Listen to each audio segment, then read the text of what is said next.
Hi all, you may have noticed that we're doing something a bit different this week. I'll give you a hint. Do you remember the time Goku and Piccolo learned how to drive? Not a part of saving the world, but still a great memory. That's what this is. These are our filler episodes. Rough takes, weak audio quality, but hidden gems. It's your favorite mixtape that sustained you until the album dropped. This is the Nerds on Hip Hop filler episode. And we told you we weren't going to let you live alone with just that Captain Marvel one, right? Word. We got to do it for you. We got to do it for the culture. Yeah, I mean, this is it. This is 11 years in the making, 21 movies, 22 movies now. Yep. Yeah. And let me just let's lay the ground rules. Have you seen every one so far?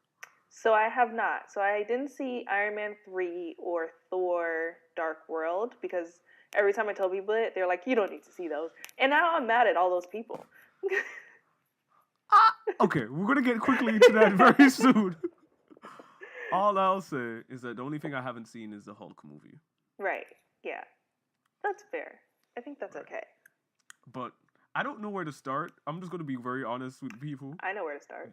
This is 3 hours of a film of which I feel like there's so much I do not remember and so much I do. I agree. But I will say, I think the best place to start is Hail Hydra. Yes. Okay.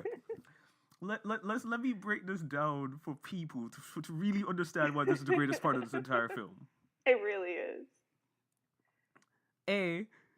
These Russo brothers clearly love themselves some Secret Empire comics. Oh, yeah. Between that and him being Cap, worthy. Oh, exactly. Mm-hmm. I'm just like, Nick Spencer, after all the craziness that happened with him, is probably sitting down somewhere. He's like, I told you I was gonna make something. Basically. And I'm not mad at it. Like, those two parts were just so epic. Oh my gosh. Look, I'm mad that we'll never see that on film. I get it. Like, our culture ain't ready for that. But, oh my gosh. I really nearly... Okay. I normally am pretty PG when it comes to this podcast. Yeah. But I'm going to repeat what I said on Twitter. Right. I have never said the word nigger so much in a public space that I did this. Like, every few seconds, that's all I could say. Yeah, that was kind of me too. So what parts was that for you? So let's see. I mean, let's talk about the dual axe wielding stuff. Yes. Yes. Like, that's what, like, I really feel like this movie was like, they're like, oh, like, what are all the things comic book fans have dreamed about seeing on TV? Let's just, on a big screen, let's just throw all of that in here. Between that, I felt like Fat Thor was a quick call out to, I keep forgetting the big guy's name. I even think he was in the original Thor film. Oh, I totally forgot his name. I think it's not Vormir. Cats are gonna kill me. But I know it's a shout out to him because they've never brought any of those cats back. Like, you do not know how much I squealed when Loki got the scepter. Amazing.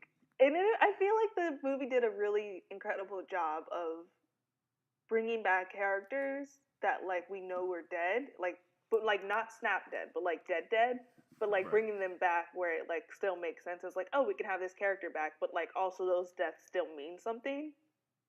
Because like with Loki gets a scepter, it's like, oh, like, okay, like obviously he's back in play, but like that Loki's still dead from that timeline. But like this Loki probably, and then like same thing with Gamora, where you know we're getting a Gamora from another timeline now.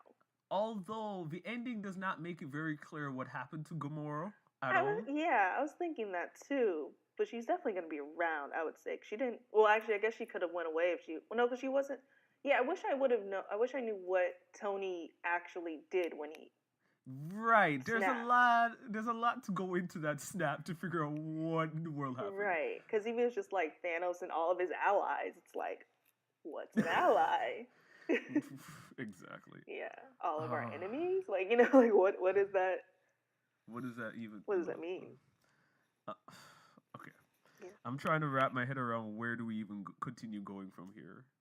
I mean, I feel like Where do we you could want to start from the go? beginning. We could, because like that opening scene of seeing Clint's family disappear just like That, set the tone. I think it was beautiful. it was. It was perfect. I was like, oh, okay, Although I feel kind of really unhappy for him because it's like all three of them got dusted, and just right. you Like like that's some it's not bad even just odds, right. It's like it's supposed to be half. Could it just be half the family? right? Yeah, that is really, really, really bad. That's was it just three or was it four? But yeah. Anyway, yeah, his whole family.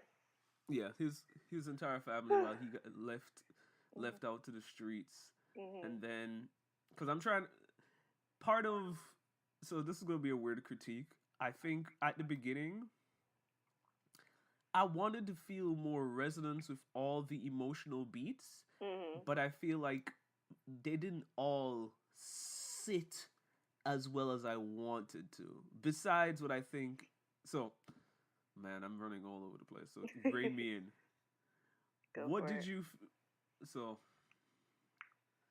I don't even all right, no, I'm gonna pass it over to you because my head is just like I'm going Okay. all over the place. So like, it's funny you bring that up because I don't know if this is where you're going, but I was thinking of Black Widow, and I didn't feel as emotionally hurt by it as I feel like I should have. Like considering like she's OG Avenger, been around for so long. Like it was sad, but I felt like they really brought the two most disposable characters to Vormir, and were Oh, like, "We gonna let you figure it out," because it's like okay. otherwise it would have been too predictable. If like Cap and Hawkeye go there, I'm like, okay, we know who's dying here. So okay. Right? Yeah. So let's just talk about Black Widow. I Yeah. feel I'm gonna tell on people a little bit. Ooh. So apparently, our people who I know and love dearly apparently had a tear in their eye over Black Widow's death. Interesting.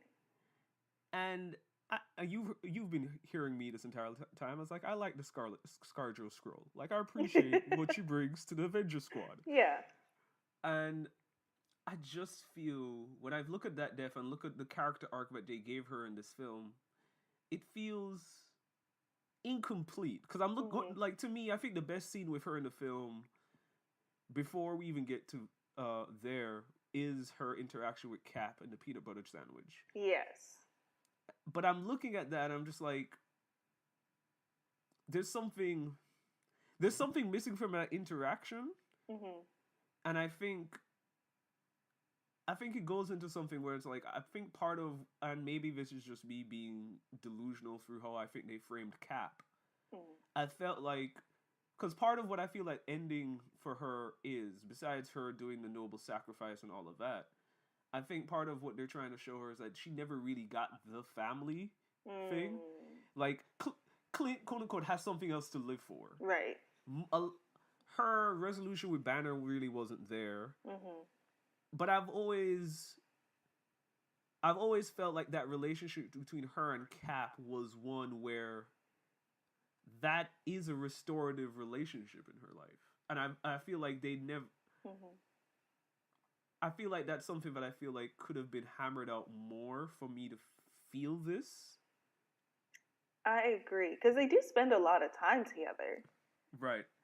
And I'm thinking about like how she acted in Civil War, how she ended up, part of her ending moment was really just kind of turning the blind eye to Cap because of how much she trusts Cap. Like things of that nature where it's like, and as you said, they get all the screen time together. She's the one who kind of nudges him into flirting with other people. Like, I feel like there could have been a different resolution. And as much as I like the scene that we got on the cliff, it feels like a missed opportunity. I'll put it that way. I agree. Like it almost felt, I wouldn't say throwaway, but like it could have been more powerful. Maybe. Right. And I think it comes down to that same question. Is like when you place her and Hawkeye on the cliff, as you said, it's like, I hate to say, it is two of the characters that people have least investment in overall. Yeah. So it's like, who do you? Yeah. It's one of those cases where they really did a darn good job of making us kind of care with how each of them were willing to sacrifice. Like I was kind of laughing the entire time with how they kept on trying to outdo each other. Yeah, that was hilarious. I never thought I could think of like two people trying to kill themselves as like a funny light. It was very like, I'm gonna trip you and jump off this cliff. Nope, I got you. Right. So, as I said, I feel like we made a lot of jokes about her in the trailer just shooting the gun. I think Avengers, the writing team was just like, yeah, we really can't figure anything. Yeah. Yeah, I don't know. How did you feel about the time jump? I was not expecting that at all. But it made So sense. the problem was is that as soon as I watched the end of Ant-Man and the Wasp, I was like, and then the person who I went with was like, yeah, that's gonna happen. I was like, ever since then, I'm like, everyone's been theorizing it, so I kind of felt I was dodging spoilers because I was trying to dodge spoilers. I saw one spoiler, and I was like, okay, so this, regardless if I went in with no spoilers or not, this is kind of what I was expecting. I was expecting a time hop. I was too. Yeah, because I think like there were some photos that were released that kind of showed like it would kind of be like them visiting older scenes and like the original Avengers movie. So yeah, I kind of expected that too, especially with like you said, like Ant-Man and the Wasp, like them kind of dealing with quantum physics and stuff. So it's like, all right. I did think though, and I mean, I didn't. I guess it wasn't until I saw the trailer because I didn't think Shuri got snapped. So I was hoping she'd be a part of that a little bit more. But then, like, obviously she got snapped. Like, I saw that in the trailer, so I was like, boo. But it would make sense, because I think it would have been too easy if she was there. Like, I wouldn't, if there were actual stakes, she couldn't be as smart as they say she is, you know? I don't know, because the question, it's not a question of whether or not Shuri is the smartest, because she pretty much is. The question becomes, does she know that? She knows a lot. She knows more than them, but it's also what she also has her own expertise like everyone else does. It's just sort of like time was what Rudd knew. We would never call him really that smart, but that's what he knew. And then when they went to Hulk, he was just like, I didn't know this. And he's like, so it's like, yeah. It'd be interesting to see what she would have come up with if there was another solution she would have come up with. Yeah, I feel like though, if she's supposed to be smarter than everyone, like she would have to be smarter than Tony Stark. So like for her to be there, like she would have been able to figure it out sooner before him if she didn't like her. You think about it. Fair. And like when they like do like the test, there shouldn't have been like this anticipation of, is this gonna work? You know, it would have just been like, of course this is gonna work because like I'm that smart. That's interesting. I feel like even with her being smarter, I feel like, I guess it's just one of those things. The nature of time travel should always feel bigger than the biggest brain. But that's just Marcus speaking. I could just be going. Yeah. No, I agree with you. I think the thing is, if it was like that, like I feel like that's how it should be. If it was like that though, then I'd be like, it would bring Shuri down a little bit for me. Really? Not like I would like her less, but just that I'm like, oh, okay, like she isn't like, you know, like her intelligence, like I see her like above everybody else. So it's like, okay, if like Tony Stark is here with time travel and you're here with time travel, then it's like y'all are on the same level. Right, but I'm just also, I guess in my mind, I'm like, they could easily show her like outdoing him and other stuff. I get, but that's just. But yeah. I get you. Yeah. We're not going to get too lost in making Shuri great, because I mean she already is. So she is great. Yeah. You know what? Let's do that by that. Let's do every character arc, and that should kind of carry us through for everybody. That makes sense. So I think you and I both feel like on how they treated Black Widow. It wasn't bad, but it wasn't right. All right. So how about Clint? I thought his like, I'm gonna kill people who actually deserve to die in this snap thing was kind of interesting. I liked it. I thought he looked really cool. I thought it was kind of weird though that they kind of made him like, I feel like whenever they want to make a character look cool, it's like, let's give him a sword and have him fight Japanese people. It's like, it felt a little, I don't know, maybe a little racist. Okay, I definitely wasn't thinking that, but I could see that. I think for me, there are two things. One, I have to get shout-outs to our good friend Novelist, because he literally predicted this part a year ago. Like, he literally called it. If you go on his Instagram, before we even saw clips of Hawkeye, he was like, "I bet you," and he said it Mm, verbatim, and I was like, "Wow." that's So he amazing. gets all the validation for this, and he wanted to see it. So I'm curious what he does think about how we saw it because it was really, really short. Yeah, Like that got solved really real quickly. quick, right? Yeah, I was like, okay, I'll stop killing people and join this time heist thing. But Exactly. So I feel like I liked what they said. I liked what Rhodey said before. It's like I almost don't want to catch him. Like I yeah. don't want to. I was like it built it up pretty well to us to seeing him. I Mhm. love the direction that we did get because honestly, I'm going to be very transparent with you from a camera angle, color scheme perspective. Act one was blah, but I can't also tell if that is also intentional to kind of make it feel dreary. So it could just be one of Mm. those things where it's like I just didn't like it, but it's also doing what it's supposed to do. Yeah, I mean, it was a little slow, but I think it was like to catch you up on like, here's what everyone's doing, Yeah, here's where we are, here's where we're at, yeah. and No, I like, mean I yeah, think it like you did said, that yeah. part well. I'm just Mhm. thinking of just like how visually it looked specifically. Oh, I see. Yeah, I can see that. I thought it was interesting that like 5 years later they still didn't figure out like a garbage system. I was like, why is it? I'm like, okay, like I get you lost 50% of your population, but like it's been 5 years. Like y'all didn't figure this out yet. But then I was like, well, Flint doesn't have clean water, so I guess. Wow, I guess the meta commentary of the Marvel Cinematic Universe continues. Right. Wow. I mean, you're not wrong. Right. You're Like, not wrong. I, I guess superheroes really can't figure things out like that. no. Systematic racism, can't figure it out. Politicians going politician. Yep. Yeah. But that was funny to me. I was just like, wait, it's only been it's been 5 years. It's like y'all should have had a system in place by now, like adjust this 50% loss population. But I don't know. I feel like that's the other thing. I wish they would have shown more of how this affected the world or even the Mm, universe. Like just the scale of it. Because like you hear about Captain Marvel, she's like other people have problems, but I think it would have been cool if like they showed her on another planet coming over to Earth and then like showing like right. what's happening on that planet, or like even just like showing like I'm sure some global leaders have disappeared, like how's that affecting things, giving us a quick scene in Wakanda maybe. I don't know. Yeah. It's tough because we're asking for so much I more, but know, and it's it was like they already a do. 3 hour movie. Right. It's tough. Mm-hmm. I feel like I don't know. I feel like I'm thinking about back when we were talking about reading when we read Infinity Gauntlet recently. Mm-hmm. We talked about how well they're able to show how gargantuan the stakes were, Right. and maybe just one clip, but I'm not sure what that could have been.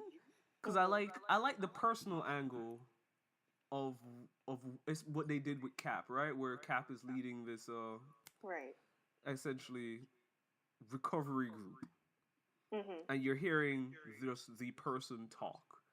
And I was like, maybe more personal moments like that where Avengers are interacting with non Avenger people. Right. Yeah. I completely agree. I think that would have helped for sure because I think that's the thing I liked a lot about Infinity Gauntlets. Like you see the image with like the gods looking down, and then you also see Right. like Xavier is doing like those small saves where it's like there's this light plane coming down, and we gotta like stop this plane from like crashing into stuff, or all these other natural disasters are happening because, or not natural disasters, but Right. things happening because people randomly disappeared. Honestly, what would have been nice as a probably a nice opening touch then maybe right before we get Clint's part in the Mm, movie. I'm thinking, remember at the end when Fury did the thing with the beeper? yeah. We saw Right. the chaos break out, and Mhm. maybe if you got a little bit more of a taste of that, and then go into Clint, maybe that would kind of satisfy that kind of appetite to see people depressed. Yeah. Wow, we sound like terrible people right now. I know. It's funny because I walked out loving this movie, and now I'm like, I feel like I sound like I don't love it as much as I did. No, okay, so let's make it clear. We both like this movie a lot. Yes, like I think I give it a 10. Like I I'm think not it. I'm not there with you, but we'll get there. Yeah. So let's move on to Hulk. I don't mind what we got. Mhm. I like I like that he got the snap in. Like I feel like that was a nice. A lot of people have been wanting the more serious Hulk or whatever, but I'm glad that he got to quote unquote fix his issue in that sense, and it's cool to see the final solution for him. But we saw it off screen rather than on screen. Is the answer between Bruce Banner being the problem or Hulk being the problem? Is like, no, be both. And I was like, that's a good throw into the comics as well, because I know there's a run where they're both the same person. Right. I think the name is like Professor Hulk or something like that. I've seen that coming around Twitter a lot. Right. Yeah, like I think I liked it a lot too. I think it was a good way of having him kind of balance both, because I know there's a lot of things where even with Infinity War, people were kind of upset that we never got to see the Hulk really. Like we just dealt with Bruce Banner, but even though that was still cool. And then I know like obviously like the Hulk is amazing. Like it was great seeing him so much in like Ragnarok, but it's like I do like having the balance better. And it's just really cool. I thought it was interesting. And then, like, I think it's cool when you get moments like when he sees himself, like in the OG Avengers, the first Avengers movie, and he's just like kind of like, it's like ashamed of himself, like, oh god, and then he's like pretending to be angry. I think if more than anything, I think that's the thing that this movie shows, and it probably just shows more than it actually does. Is that all of these characters have come a long way, like all of them. Even the ones that we think are very basic and to the point, it's like, no, when you stand them up to where they started, we've seen a lot of character arcs come and complete, which is why sometimes when I even think of these characters not getting very like short arcs, because I like Hulk, it's like, but look at where he's come overall now, like.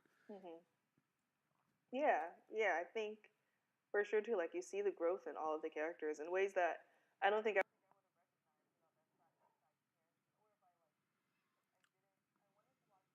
beforehand. I think my plan was to watch like the original the Cap trilogy, the Thor trilogy, and the Iron Man trilogy, and then the all the Avengers movies. And I think if I would have done that, I probably would have saw it. But I think also just having that side by side comparison on screen helps too.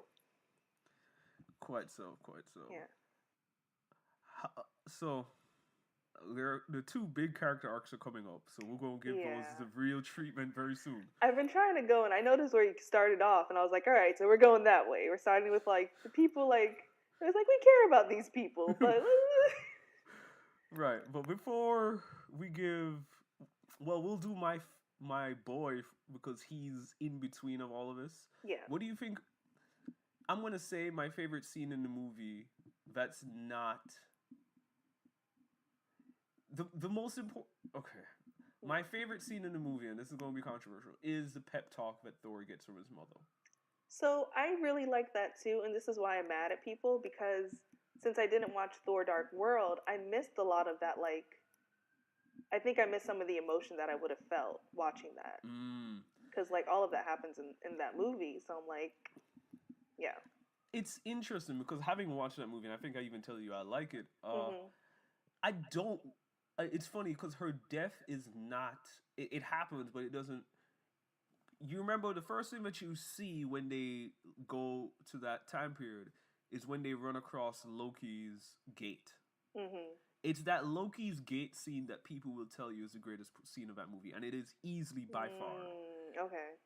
You mean of Endgame or of Thor? Of Thor Dark World. Okay. So if you remember them running in front of that gate at all, do you? Yes. I do a little, yeah. Him and Rocket, right? Yeah, when he and Rocket first land, that's what they do. And can I spoil what happens at that gate scene, or do you want to watch Thor: Dark World to get the full context? You can spoil it. Go for it. So what ends up happening later is that once she dies, Thor comes back to Loki, and you see Loki all looking like he's all perfectly fine. And then while they're complaining about what happened to their mother, and then Loki drops the illusion, and you see that he trashed the entire room, and he's sitting back distressed. Oh wow, that's amazing! And it's like that. That's why I was like, when I look at the mother scene, I very much think that it's a good touch for them, because it's like that. while the mother directly has never, I feel like her death scene is not that memorable. It's the after effect of it Right. that I think people walk away with that from that film. So it's like I could tell that when they chose to go back to this part of Thor's movie, it's like, yeah, we gonna skip everything else because nobody else cares, kind of thing. Yeah. Because I mean, the hilarity of people is like you don't even see Jane for like 2 seconds. Like you don't even see Rocket take anything for like they are just like you Right. see her sleeping. That's it. We're moving on. We don't. Nobody cares about her. I was like, that, Yeah. Yeah. like They. Cap. I was like, Yeah. we are never seeing Jane Foster wield the Thor's hammer at this rate. Definitely not. I'd be very surprised. But I loved the scene. I love the interaction. I love that we have more of the conversation about Thor feeling feeling the weight of loss. And I'm glad, as much as the Thor being this out of shape person thing kind of felt weird when we got to there. Like it feels appropriate, like that's what he would do. I just feel like it felt like the Fortnite just felt like it's a little bit tacky. Like it's just a little tacky, but I think that's what he would have done. He would have definitely drunken himself into that state. He would be out of shape. I definitely think all of that. And I'm glad that his redemption that he got, or attempt at redemption, was still being overweight. Like I also liked that element. Like Yeah. Okay. people in my group chat were like, "Oh, I wished when he got the thunder back into them, they snapped him slim." I was like, "Nah, let him be overweight, but still do all the stuff that he ended up doing because he ended up doing this all amazing stuff anyways." That's cool. I was wondering how you'd feel about it, but I didn't want to ruin it for you because I know you love Thor. So I was just like, I wonder how he's gonna feel about how they like portrayed him. Because I did kind of want him to like go back to being fit, just because like this is not the final optic we're gonna see of him, but just like you're getting this like final fight, these final scenes. Like you kind of want like the characters as you've always known them. Right. But I did enjoy like that whole thing. Like I don't know. That's the other thing. I so like for context, I saw this movie a day before Marcus did, The Wolves Den, and um so like I thought about telling you about some of the pop culture references because I don't know if you've seen The Big Lebowski. I know of the Big Lebowski, and I Okay. know, so I at least knew what that was reference to. Okay, because I was just like, should I tell him? Because I felt like it added like a little bit to me. And then like when Iron Man calls Ant Man Thumbelina, like that was funny. She's like a little fairy girl from Disney. And what else? Yeah. But yeah. Anyway, Wait, does Disney technically own the rights to Thumbelina. no, Big Lebowski, like since they're Oh, I this wonder. corporate monopoly that owns everything at this rate, so I wouldn't be surprised if indirectly they own the rights to that at this rate.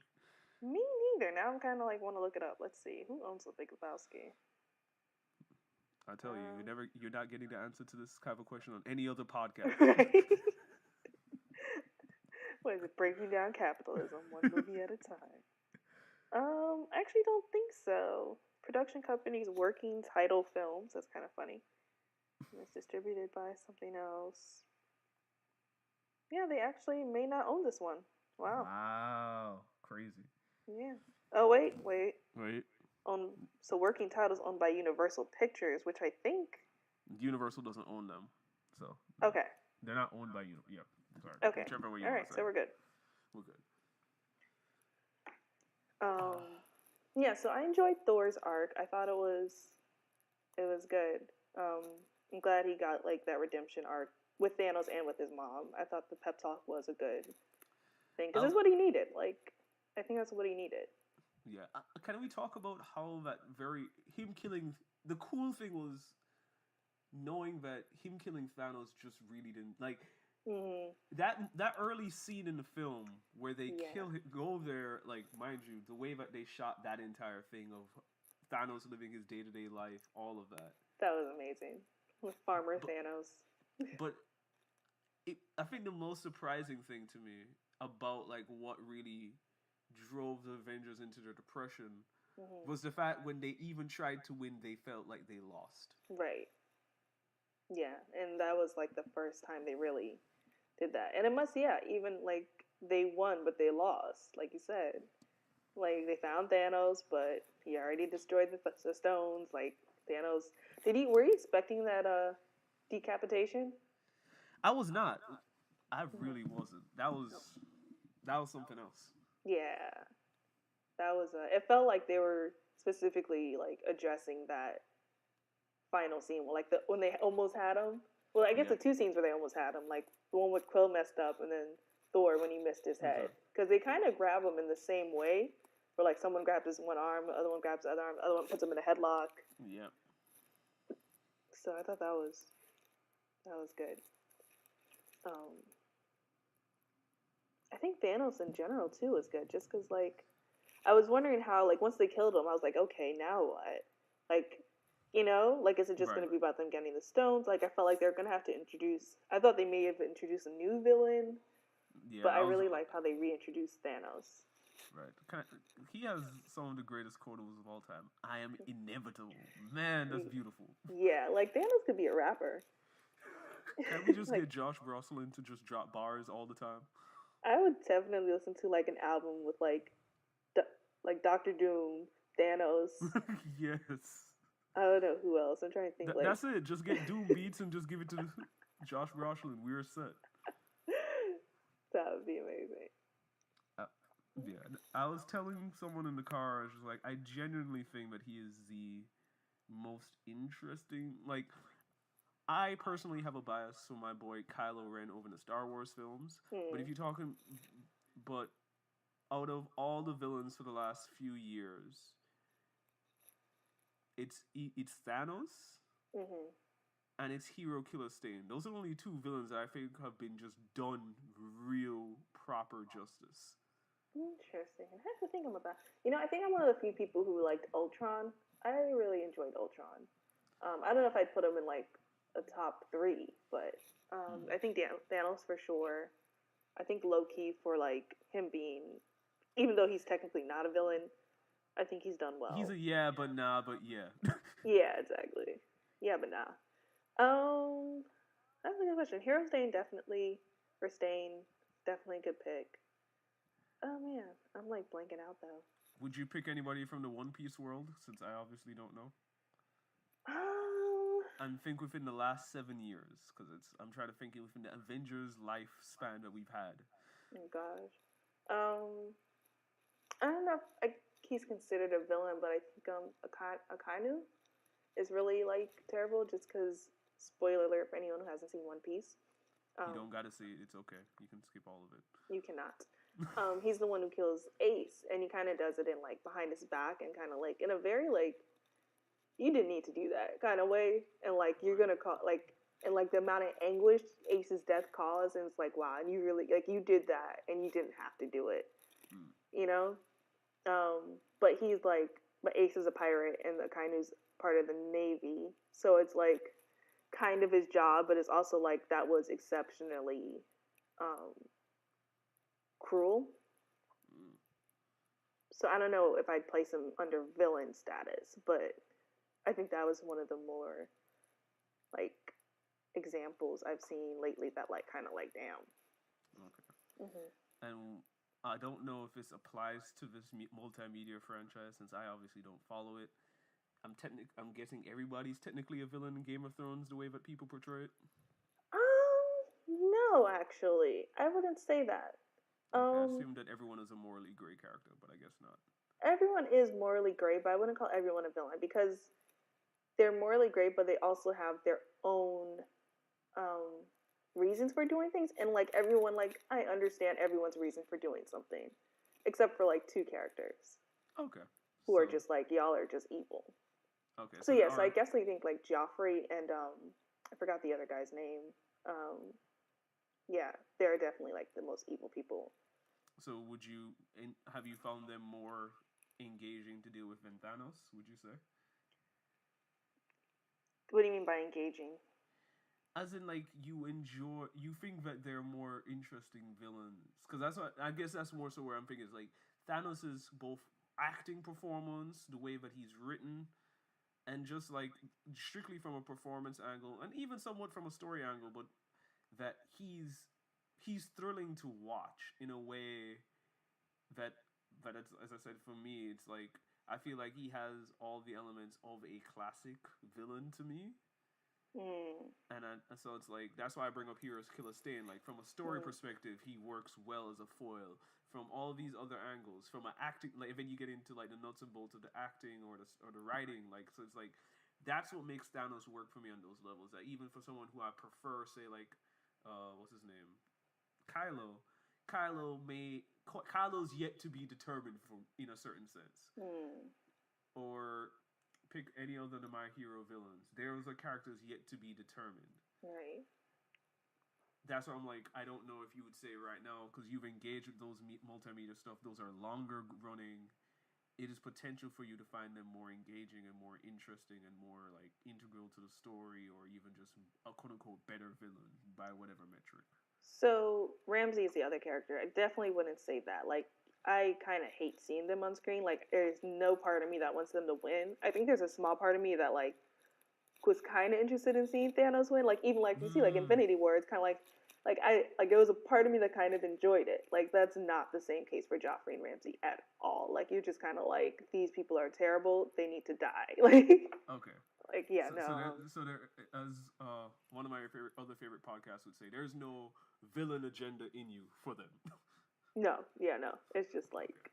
because I think they're just cruel to be cruel, and it's like they don't have an agenda. There's no like means to their ends. It's just like nope, I just want to be treat people terribly. Yeah, but I do think I mean even though he's not really like explained a lot, I think the Night King is kind of interesting just because he's kind of mysterious, and he's probably like the main villain in Game of Thrones. Like he's the one people have been like kind of gearing up for Mm. like the whole show. So yeah, so that he's kind of interesting. I don't know if I'd want to see him win, but Okay. I'm just kind of I like when he's on screen. I'm like okay, like I'm engaged. So I think that's the closest thing you'll Okay. get to Thanos in Game of Thrones.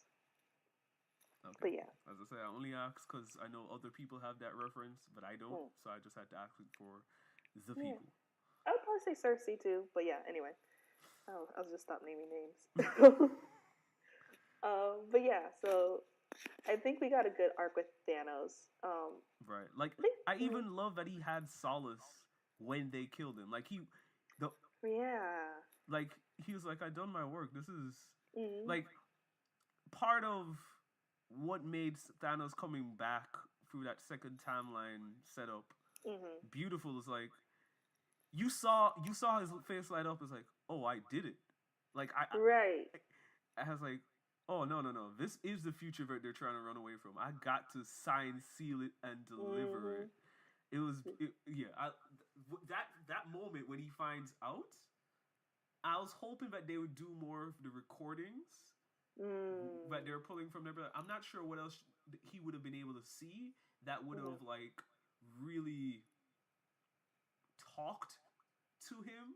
Mm-hmm. But as I said, that very first scene when he figures out like, wait, this happened. Right. That's his face, man. Yeah, that is like his real goal. Like he has no regret. Like any timeline, any day, he's just like, nope, this is what I want. Yeah, I love that. As soon as he got Nebula to go after the gauntlet, he just sat down and was just like, "My time is coming. I'm gonna wait. I'm gonna wait this out." Like I was like, Yeah. I love that. In no matter the timeline, no matter the scenario, a Mm. break is necessary. Right. He's like, I'll be here. He's like a true parent though, because that's like, like it's Also, such a parent thing. so let's talk about. So, what did you think of what they did for Nebula? Let's get into I her. really love that. Like, I feel like they did her arc justice, which is something I think both of us were like hoping for. Um, and like the same thing, like it goes back to that whole growth thing. Like, you don't realize how much these characters have grown until you see that side by side comparison. And like seeing her with Thanos in the other timeline, where she's like, wants to please him. She has like all this hate inside of her. This like thing with Gamora, jealousy. And then like to see her now and like realize how much she's like grown where she can like play games with Tony. um I think that was really cool, and just to see her shoot herself was Right. powerful. You can tell that there's a level of like there is a level of shame with how she looks at her past self, and I think Mhm. that's what like stood out. That's like she was.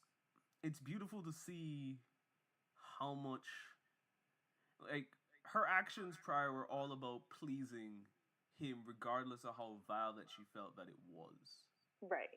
And it's interesting to look back at how much that sisterly connection Mhm. was really what snapped her out of wanting to remain doing that. Right. And I like for Gamora to be ask her like, once they become sisters or when she realizes that they actually can like become actual sisters for her to be like, "Right, I'm gonna help her out." right. I think that was also interesting. It's nice for her because in the previous films it was Gamora that technically initiated the resolution. It's nice Mhm. for her to get the chance to do the reverse essentially. Yeah, I completely agree. Yeah, I liked what they did with Gamora. I mean, not Gamora, Nebula.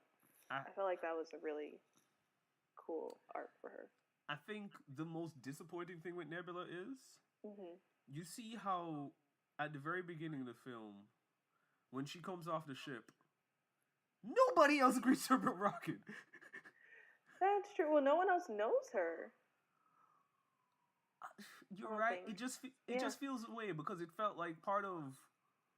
I'm thinking about Mhm. when, because and maybe you feel differently. I'm thinking very Mhm. much about the scene after they get all the stones and they're putting it on the Mhm. the repurposed gauntlet, so to speak. Mhm. And I'm like, everyone's in there ready. I'm like, yo, does no one recognize that Gamora isn't here? Like Oh, nobody's. Nebula. I mean, Nebula's Yeah. not like Mhm. nobody's questioning. Like, I wonder where she's at. Like I. everyone, Yeah. even Rocket would never ask. And I was just like, I feel, I get it, but people would be way too preoccupied. So it's like I get it, Right. but it just felt like the thing that I was concerned about going into the film. I think they just knew it is like she isn't the core group, Mhm. so she can always fly by under the radar. And I think it worked out for like good story reasons. Right. And I just I feel like for me, part of the thing I guess is just especially because she was on the ship with how long with Tony, Mhm. Almost a month, I think. right? Just so something to knit her a little bit closer Mhm. would have been nicer for me, so to speak. Yeah, I think so too. Like she has a connection with Tony and she has a connection with Rocket, but she doesn't really have a connection with anybody else. Like they Right. probably just met when she got off the thing with Tony. So I think it's like a mix of them being preoccupied, like you said, but also them like not really not I won't say not caring for her, but just being like, like they not checking for her basically. Basically. Yeah. Which, Uh, was into led to their downfall. So treat people nice, guys.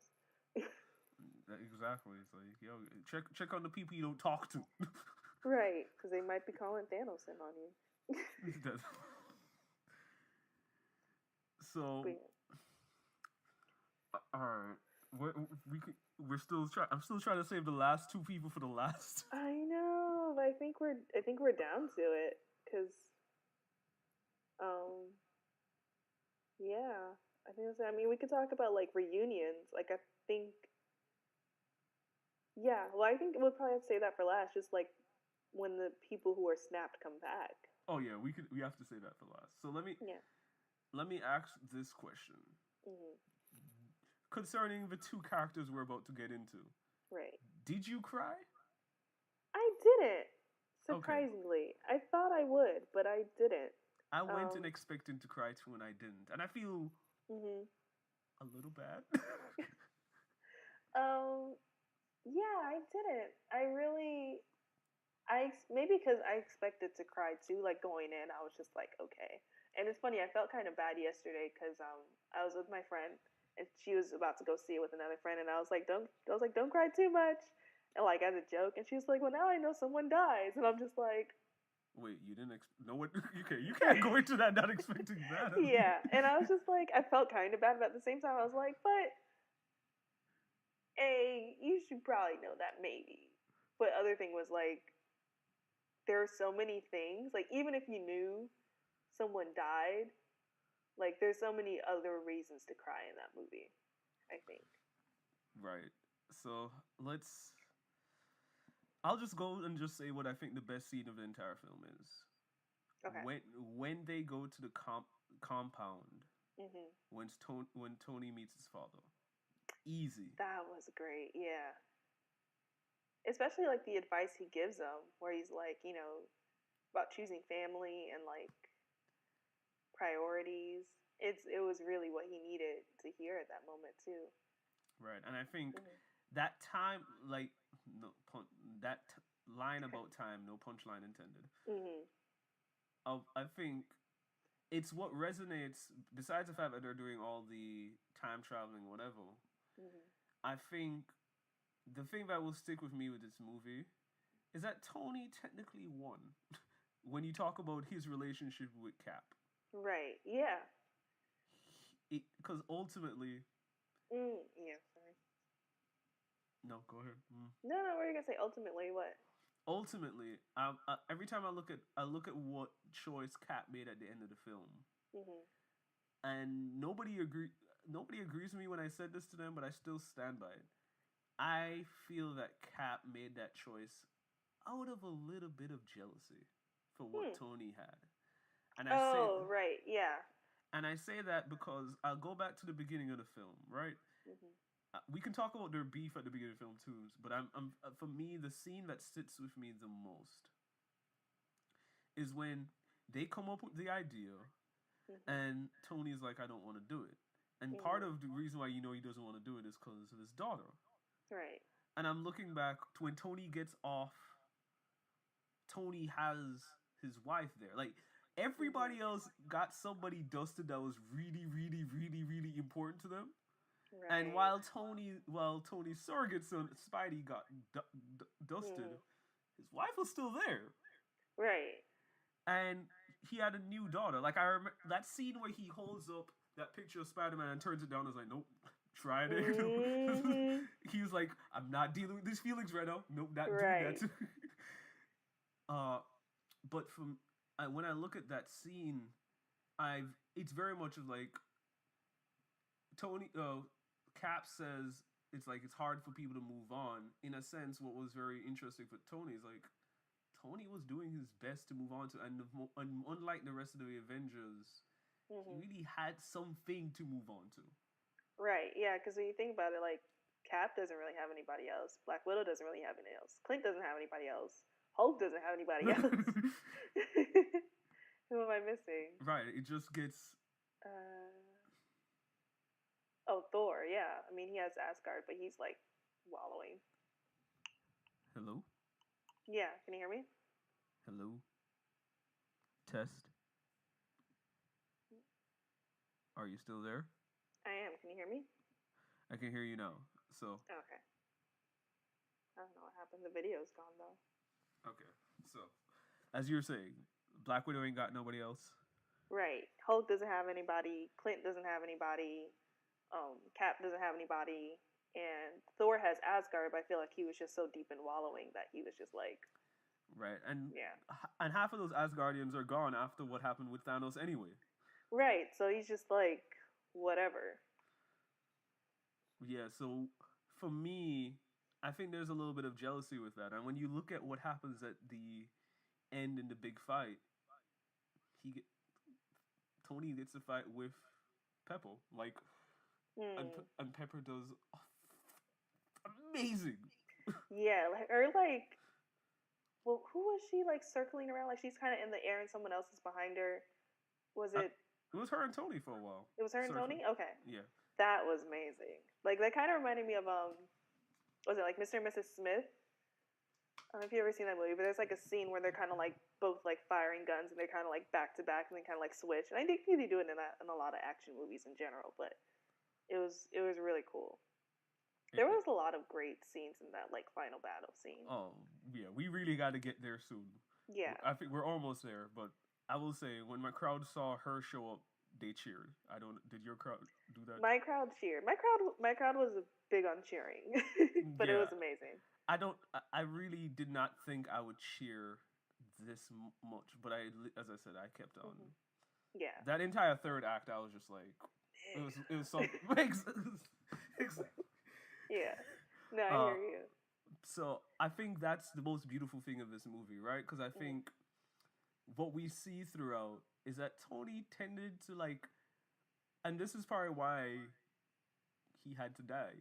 Tony changed Cap more than Cap changed Tony, and it's been shown for two movies now.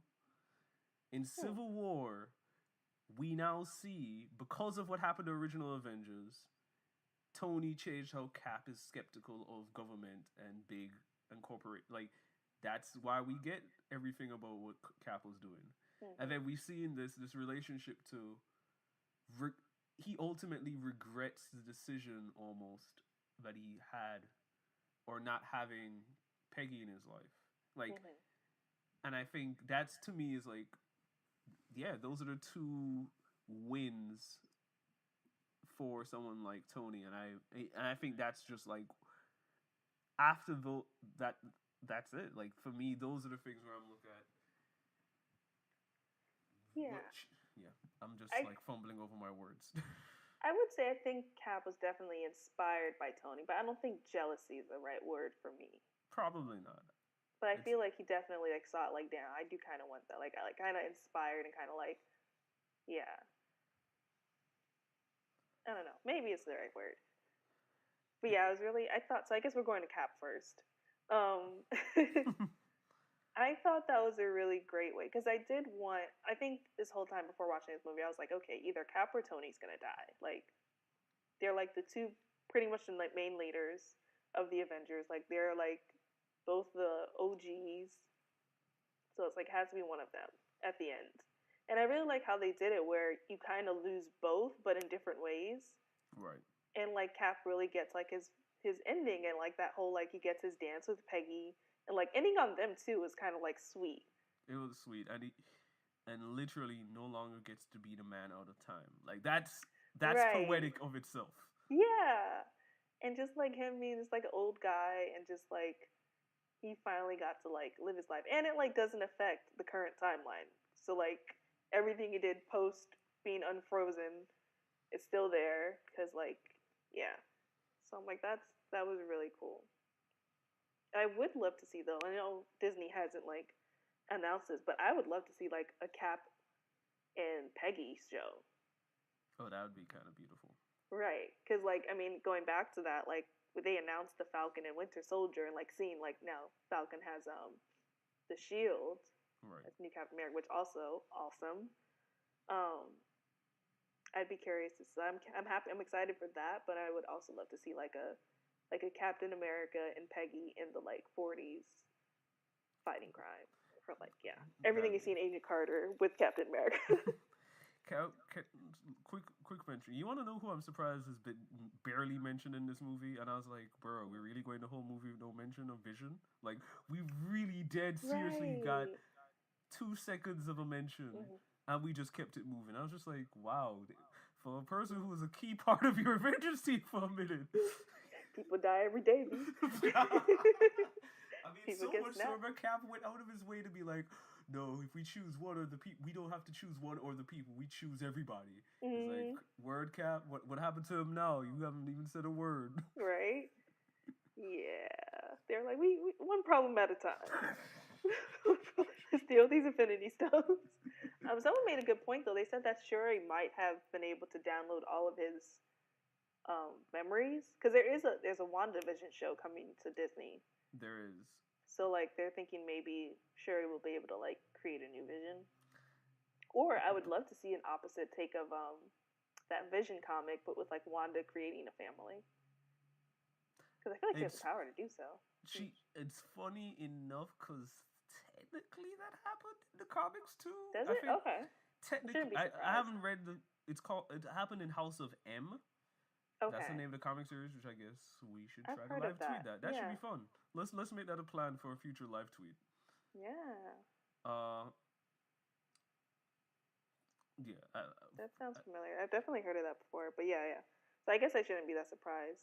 Yeah, I think what you highlight though, more than anything, I kind of, with that idea of WandaVision specifically, I'm like, even if Vision doesn't come back, I'm like, I almost don't mind a flashback series where it's just a romance story. Like, I almost don't want any superheroics. Just give me two super people who love each other. Because I think Yeah, we don't that's get that. like we see Tony with Pepper, and we see a little bit of a Cap with Peggy. But it's like let's go for the let's go whole hog with it. Right. Yeah, I wouldn't mind seeing that either. I would also wouldn't mind seeing just like Cap returning all the Infinity Stones. Like I would see a short of that. I'm not gonna lie to you. I low key was like, oh, we're gonna get more. Oh, okay. I thought we were gonna get like a montage. I was excited for a nice montage or something. I was just like, y'all just gonna do me like that? Word. Right. Because for a second I thought that for some reason I thought Black Widow would know who Red Skull is, and then I realized that was before her time, literally. Right. So then I was just like, man, like that would have been cool to see like Cap and Red Skull. Yeah, that interaction would have been wild. Can you imagine? It's like, oh, so this is what happened to you. Yeah. Part of me is shocked, and it probably just didn't happen yet. I've been wondering who else could end up taking up Red Skull's spot. Like I always wondered if that was the way that we'd see Gamora. That's kind of what I was hypothesizing going into this, where if anyone went back, she would be. Because I like the idea of like whoever the Soul Stone takes becomes the next. But that doesn't seem to be the case. But that would have been cool too, because then it would be Nat when he goes back, and that would have been cool, a cool scene if they did it like that. But yeah, so I think all right, final Tony. First things first. Rest in peace, Tony Stark.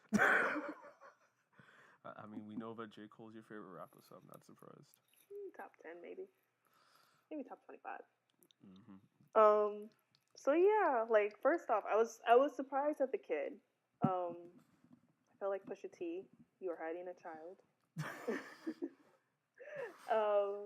Yeah, but it made sense. Like it gave him some grounding. I think it also, like you said, like it gave him a reason not to want to get involved, other than the fact that like he just like I got burned once, I don't want to get burned again. I don't know how I felt about him and Cap's resolution. Like at first I was just like that's it, but then like they did a little bit more, and I was like okay, and then they were kind of like yeah, we're over it. But it was realistic, so I guess I appreciate that. If anything, what did you think of the beef when he first got off though? Like the fact, at least for me, when you talk about the scene, that still gets me of like him literally taking off his heart. It's like here, have it, go whatever. Right. I was like, wow. So like, I think that's what I was looking for, because like I think a lot of us were like, they haven't seen each other since Civil War, which is like huge.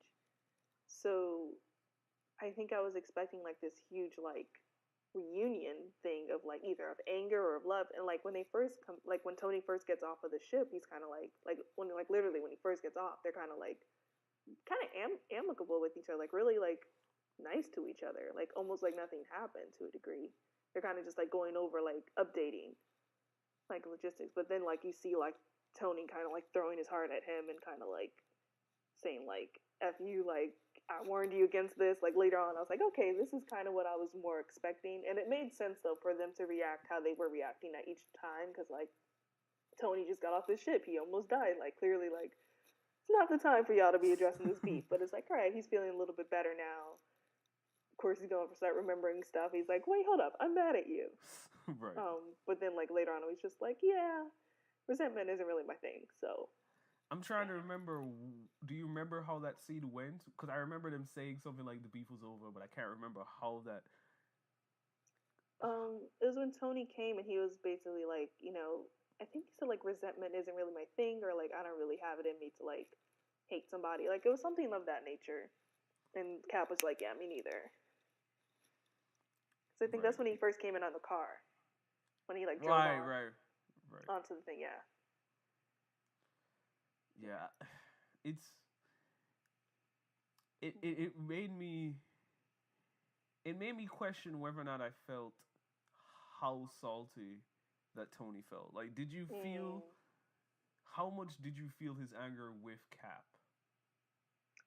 I felt it when he threw that heart at him, and just like when he was just like, I warned y'all this would happen. Like I think he was more so. I think he was salty, but I think it was more so like because you didn't listen to me, because we weren't teamed up, like this happened, and like partially like blaming him for that. Right. So and like also like you didn't have my back, sort of, Right. and like this is what happened when like we weren't, working together. So it's really just like a big old "I told you so," But I wouldn't go as but like far as stronger calling than him that. right. I mean, he wanted to have like a unified thing around the world and kind of like keep it protected and Right, but we know how that really sounds. yeah. I And mean, in light of yeah, knowing stories about refugees happening in the 90s now, officially a thing. yeah, Exactly, he could hold up that conceited face and be just like, Cap could probably be like, I told you there are cats out there who needed it. yeah. I mean, I definitely they still both have a point. I think Tony just got his example one first. Yes.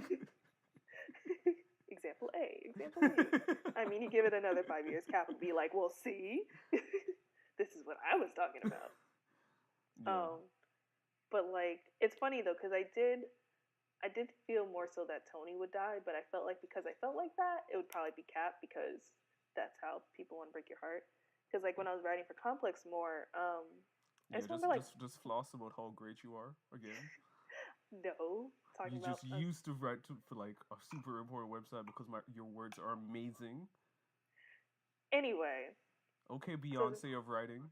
I am not. I don't do anything as well as Beyonce does anything. So anyway, so I was writing for Complex, and like every day, like you know, I would probably write at least one story based on Marvel, just because like there was always news coming out about like Infinity. Well, first it was Infinity War, and then it was like news about what was coming, and then we had Captain Marvel coming out. I was working there when Black Panther came out, so just like constantly writing about Marvel, and like one of the things that I remember I kept bringing up was like how this franchise all started with 2008's Iron Man. So like hearing like repeating that over and over again or writing it over and over again, I was just like, this is gonna end with Iron Man because like Mm-hmm. I think the MCU is it's big on poetry or poetic justice or whatever you want Mm. to call it. So I was like, if it started with him, like he's probably gonna die. I mean, I love that literally the last words he says is the last words that he says at the Yeah, end of in Iron Iron Man. Man So one, yeah, I am at like yeah, as you said, the perfect. poetic justice. Right, and it's funny too because I question whether or not to tell you that there wasn't a mid credit scene or end credit scene. I decided not to tell you because I was like, it felt like it was a part of the experience too, Mm. a little bit, just like that anticipation. Like, wait, are we gonna get one? Is there more? And then you're like, there's no more. But I know a lot of people have saying there's like a clank that happens when the Marvel logo comes on at the end, and a lot of people have been saying that it's the Tony forging like the first Iron Man suit, like in the cave. Mm. I don't know if it is, but I'm like, that's pretty cool too. Just like another thing that's like poetic. I didn't hear that because I stayed Mm-hmm. anyways. I knew that there wasn't going to be anything because Mm-hmm. people had been saying that this entire time. Right. I'd been trying to joke in my group chat that maybe I'd see a trailer for Conan, but obviously those days are not yet to come. It's not. There was a Conan movie though that came out. Well, you're talking about like a superhero though, Conan The new or right Conan the Barbarian. the Conan the Barbarian. Since Marvel just got back the rights to him, I'm just like, uh, Ah, but right now I'm on. yeah. I annoy my group chat every day of reminding them about the greatness of Hercules and the greatness of Conan. I mean, to be honest with you, like I could see Marvel doing that in like 2025. Yeah, I mean nothing Mm-hmm. is off the Off table. limits. I think Mm-mm. bias aside, because obviously I have my personal Right. agenda. I think part of it is that if Marvel were to do it, I think they have a good 2 year window because I think Mm-hmm. Conan goes into public domain in 2022 actually, Ah, and they yes, they're just definitely got gonna do back it. his rights at the beginning of this year. So I'm just like, if they're ever gonna consider doing it, I They think gonna do it. they got 2 years to do it if they really want to. They don't probably don't need to, and then I obviously, mean, if there's an opportunity to make money, they gonna take it. So I feel like they're gonna do it. You might actually get your wish. um, look, I could see that happening if it's going into public domain because I think there's like a thing like you have to make something with it or else it gets alright. released back. So like, yeah, they ain't giving that up. It depends, because I mean I don't know how public domain specifically works, because it's I can't tell if you get because as you said, like I Hmm. don't know if it's a case of that if they do something in 2 years they get to keep it, or is it a case of that because it was existing before them, so to speak, that it's just one of those things that will go to public domain anyways? I'm not sure either, because I feel like I've heard something with like Disney keeping Mickey Mouse's rights that way, where like if they just create something with it, um, that they get to keep it. But like you said, they weren't the original owners, so I don't know. But I know Right. like there's been other stuff that's been created just because for that reason. Yeah. So, but that's just me who was hoping for a dream at the end of it. Like while everyone else is asking for X-Men and Fantastic Four, You're like you Conan. exactly. Wait, hold on.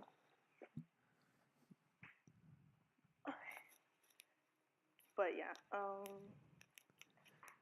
But so yeah, so like, how did you feel? Did you?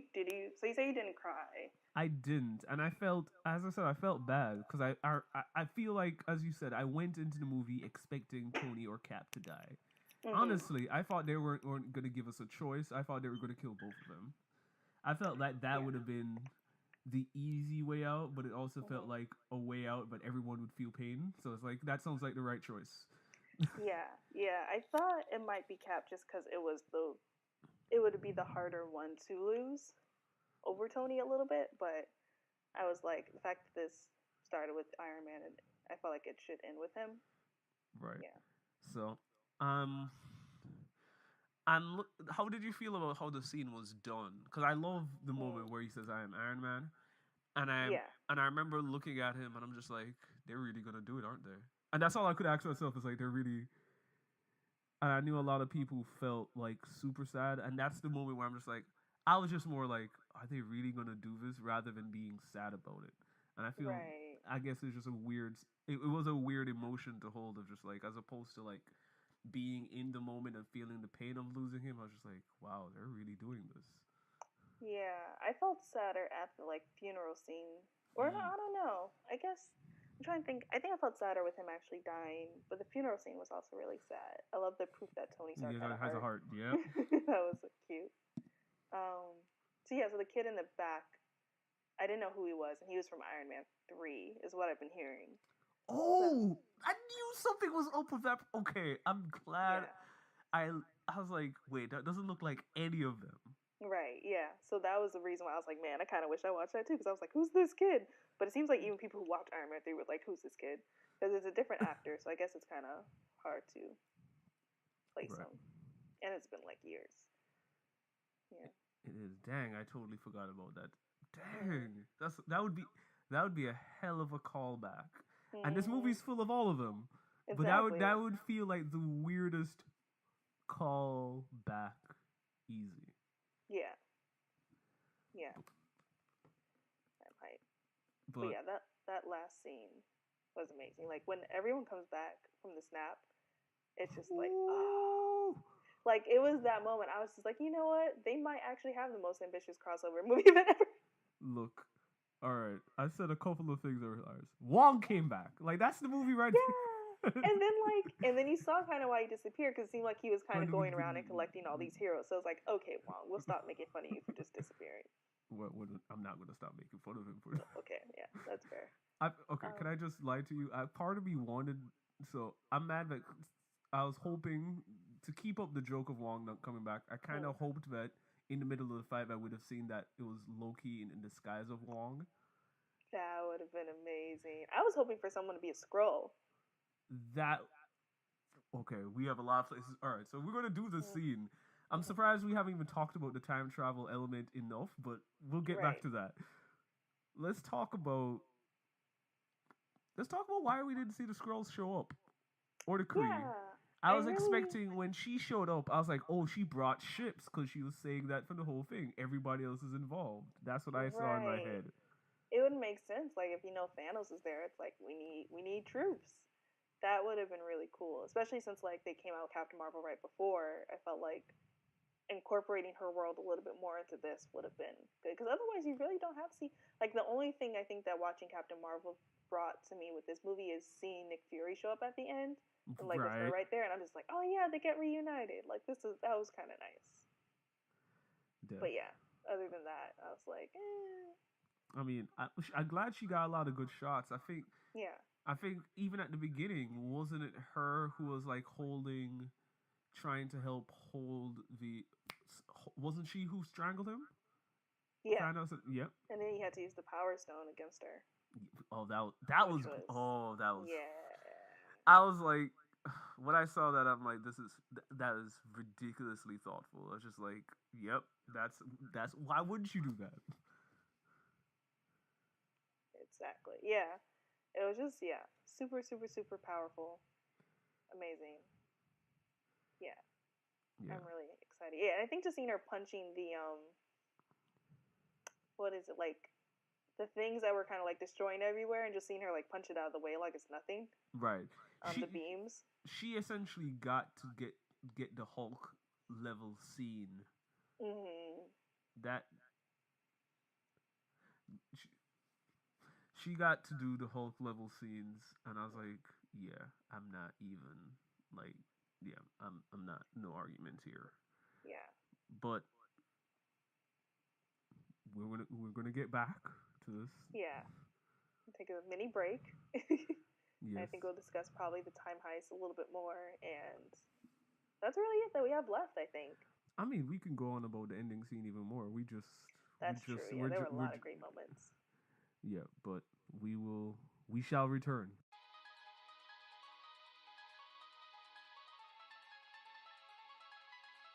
So we're back to talk about Avengers Endgame, the final installment of this 11-year, I don't know, 11-year journey with 22 movies, all the feels, all the moments.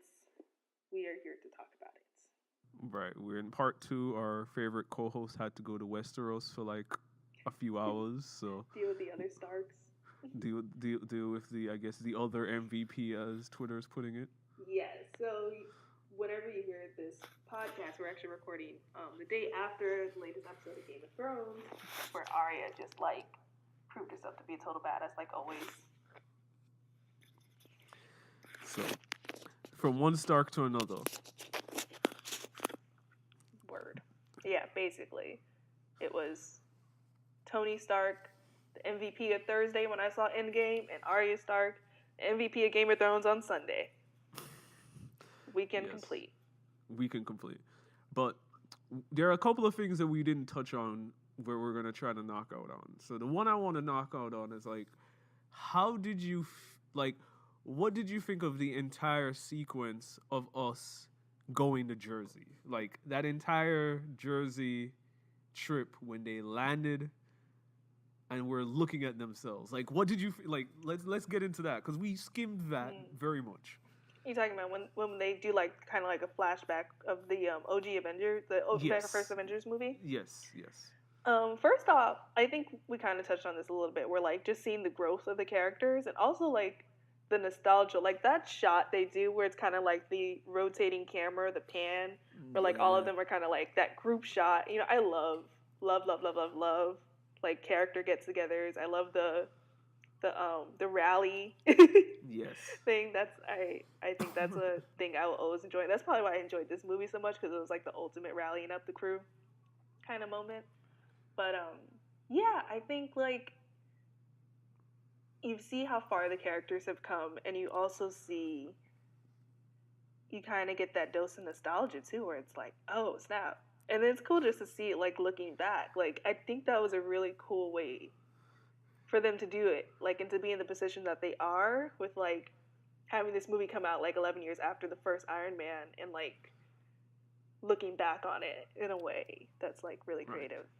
I've been trying to think about like how they sneak around and how they frame the sneaking around, because I'm thinking so much about the scene where essentially they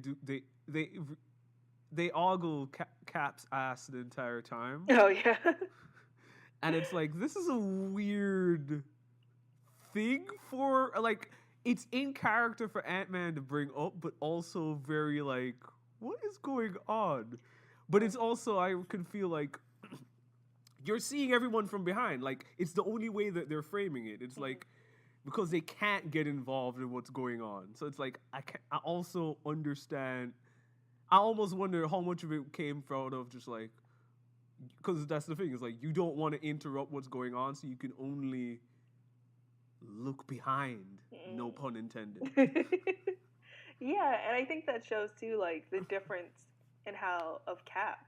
Just like I couldn't see like a first Avenger Cap making that joke, but like seeing Not at it all. in Endgame like kind of makes sense because I think he's been around these people for a long time. He's kind of got like a jokiness to him. Like even that scene where in Age of Ultron where they're like jokingly like going around the table like trying to lift up the Yeah. hammer. You know that I think it kind of shows how like he's grown to kind of be like he has a family like the Avengers as his family and just like He yeah he becomes less stiff, right and I don't know.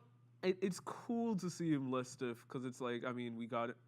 It didn't stand out to me until I thought about it later. Was him cursing at the beginning of the film too? Yeah, a lot of people brought that up when the trailer came out.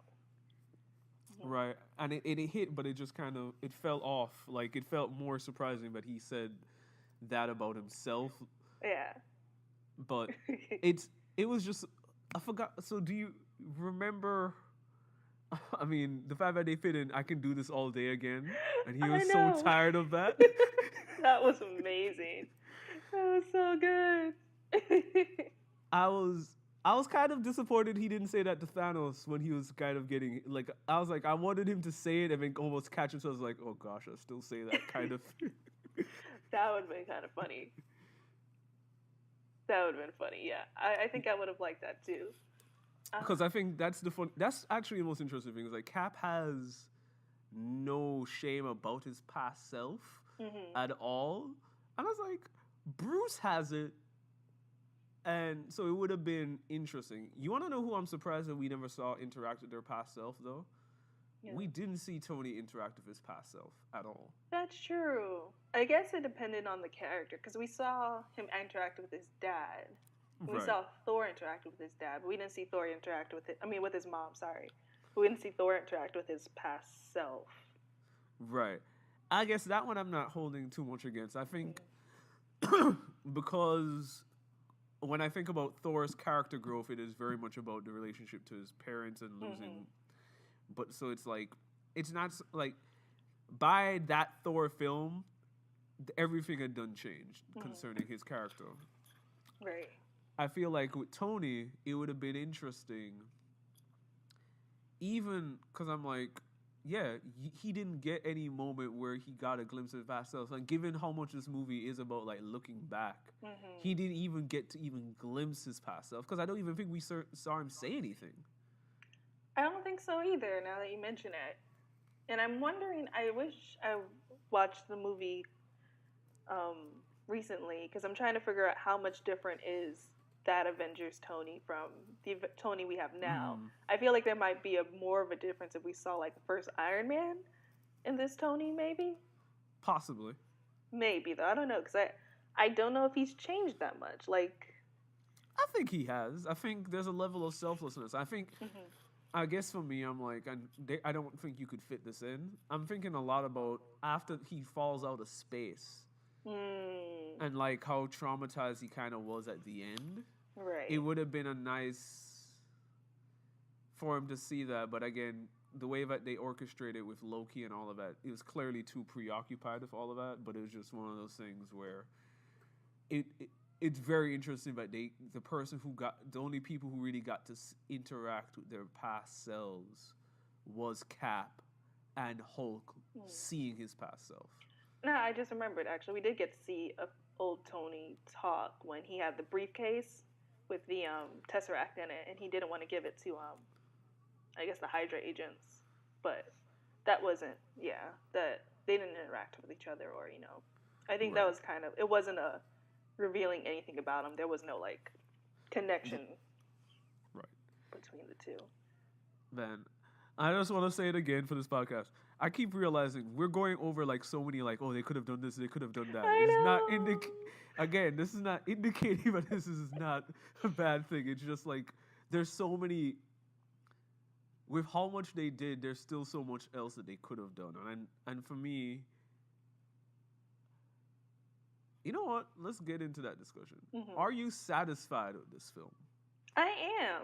I totally am. Like, I walked away from this movie feeling like it was everything I wanted and an ending to this saga. Or this saga. And I think that holds true. Like, I haven't seen it a second time yet. But I really felt like the emotion was there. The moments were there. When I wanted to feel inspired, I was inspired. I love the good rally up. So like when everyone shows up to the end, I'm just like, yes, this is what I'm here for. Seeing all these superheroes on screen, like I feel like the Russo brothers really just like gave the people what they wanted. By the way, him finally saying Avengers Assemble. Yeah, I was kind of mad though because like when he said Avengers, everyone started cheering, and then he whispered Assemble. I was just like, no, I didn't quite hear it. But I heard it, I knew it, but I was just like, ah. But yeah, that was amazing. And yeah, that's probably, yeah. No, I mean, I loved that Rod was like, man, Cap's really good at these inspirations. Right. I love that. Yes, I can, Captain America. He really makes you believe in yourself. I thought, though, for a second, when they had that scene where he's kind of talking to people about, being vanquished and kind of dealing with it and moving on, I kind of wanted him to turn the chair around and do that whole... I only think had he gotten over it himself, I think he would have been able to do that. But because he was still in his own mental space, that he didn't have that. Yeah, I mean, I don't think he would have done it jokingly, but it would have been funny just to see him do it like out of habit, I guess, or you know, just a nod to us, but like not for the character. Right. No, that makes sense. Yeah. But, so you would use the word satisfied. You feel like it was worth. Because I've been trying to decide how satisfied I am, and I'm gonna like all this obvious questions like where does this rank for you and things of that nature is where we're gonna go. Okay. Yeah, when I walked out, I remember I texted you. I was like, greatest superhero movie. Yeah, you were ever. you were in. You were in. I was fresh out the movie. It was like 1 a.m. Oh, you want to blame it on being I tired? was on a superhero MCU high. Like, so what you saying? This is not even top 15? Is that where you? I'm not saying that at all. I will say, and I think worse it's really... than Iron Man 3 is what you want to say. Oh God. Trying to have people come for me on Twitter. I'm trying to make your life like Terrence's. Oh gosh. Sorry, Terrence, but I don't want that life. I don't want the smoke. I'm happy with my quiet mentions.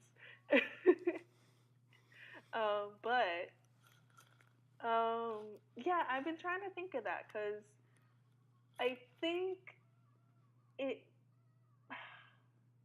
When I walked out the theater, I was thinking it topped Black Panther for me. Okay.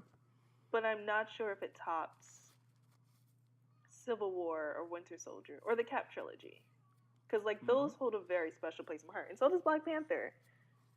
And then now I'm thinking about it. I'm like, well, maybe Black Panther was better just because, like, I think Black Panther has just such a great cohesive, like, story. Right. And I'm not sure. I think the story of Black Panther is better. I think the moments in Endgame were great, but I wonder how much of those moments I'll enjoy on repeat watches. So, are you suggesting that the flaw of this movie is that we'll only remember the moments and not remember anything else? I think so, yeah, to a degree. Because when you think about it, the plot's pretty simple. Like, they go back in time, like, they try to collect the stones, you know. Of course, the villain somehow gets involved and, like, also comes back in time, and then they fight. Right. And I think for me, the things I remember the most is, like, Cap saying Hail Hydra, Cap holding the hammer, you know, Cap holding both the hammer and the thing, and, you know, just, like, going up against Thanos, everyone coming back and fighting alongside everybody, you know, Tony dying, what else? Even Nat dying. Like, I think I remember this movie more in moments, and I remember other movies as a movie. And I think, like, a lot of the stuff that happens, I was so hype about it because I was seeing it for the first time and it was kind of like exciting and it was also like surprising, like shock value Right. almost. And I'm not sure. I think it'll still be cool to watch. Like I think some things are always just gonna be cool to watch, no matter how many times you watch it, because you kind of get giddy. Right. But I wonder how much that will not having that like surprise factor will play into how I view this movie on the second time. Mm. Yeah. How are you feeling? Um. So, um, I've said this jokingly to a lot of people, and I went to this movie with the intention of like I can now stop watching superhero movies. Like that's kind of, and I don't mean this in a disrespectful way. I think I told you, it's like I've been feeling some superhero burnout recently. I mentioned it in the Captain Marvel conversation. I was just like, I think, like I've been, and I was like, I'm excited to see this end because it allows me an exit. Right. Okay. Because and maybe it's just one of those things where I'm just like, could I really do this for another 11 years? Like, and with that in mind, I was like, okay, if this is, because I mean, they could always rope me back in, and nothing I'm saying is like super permanent, but that was it was something I was holding in the back of my mind. It's like, will this be a satisfying ending that I can actually step away from this and feel like I got all I needed to get?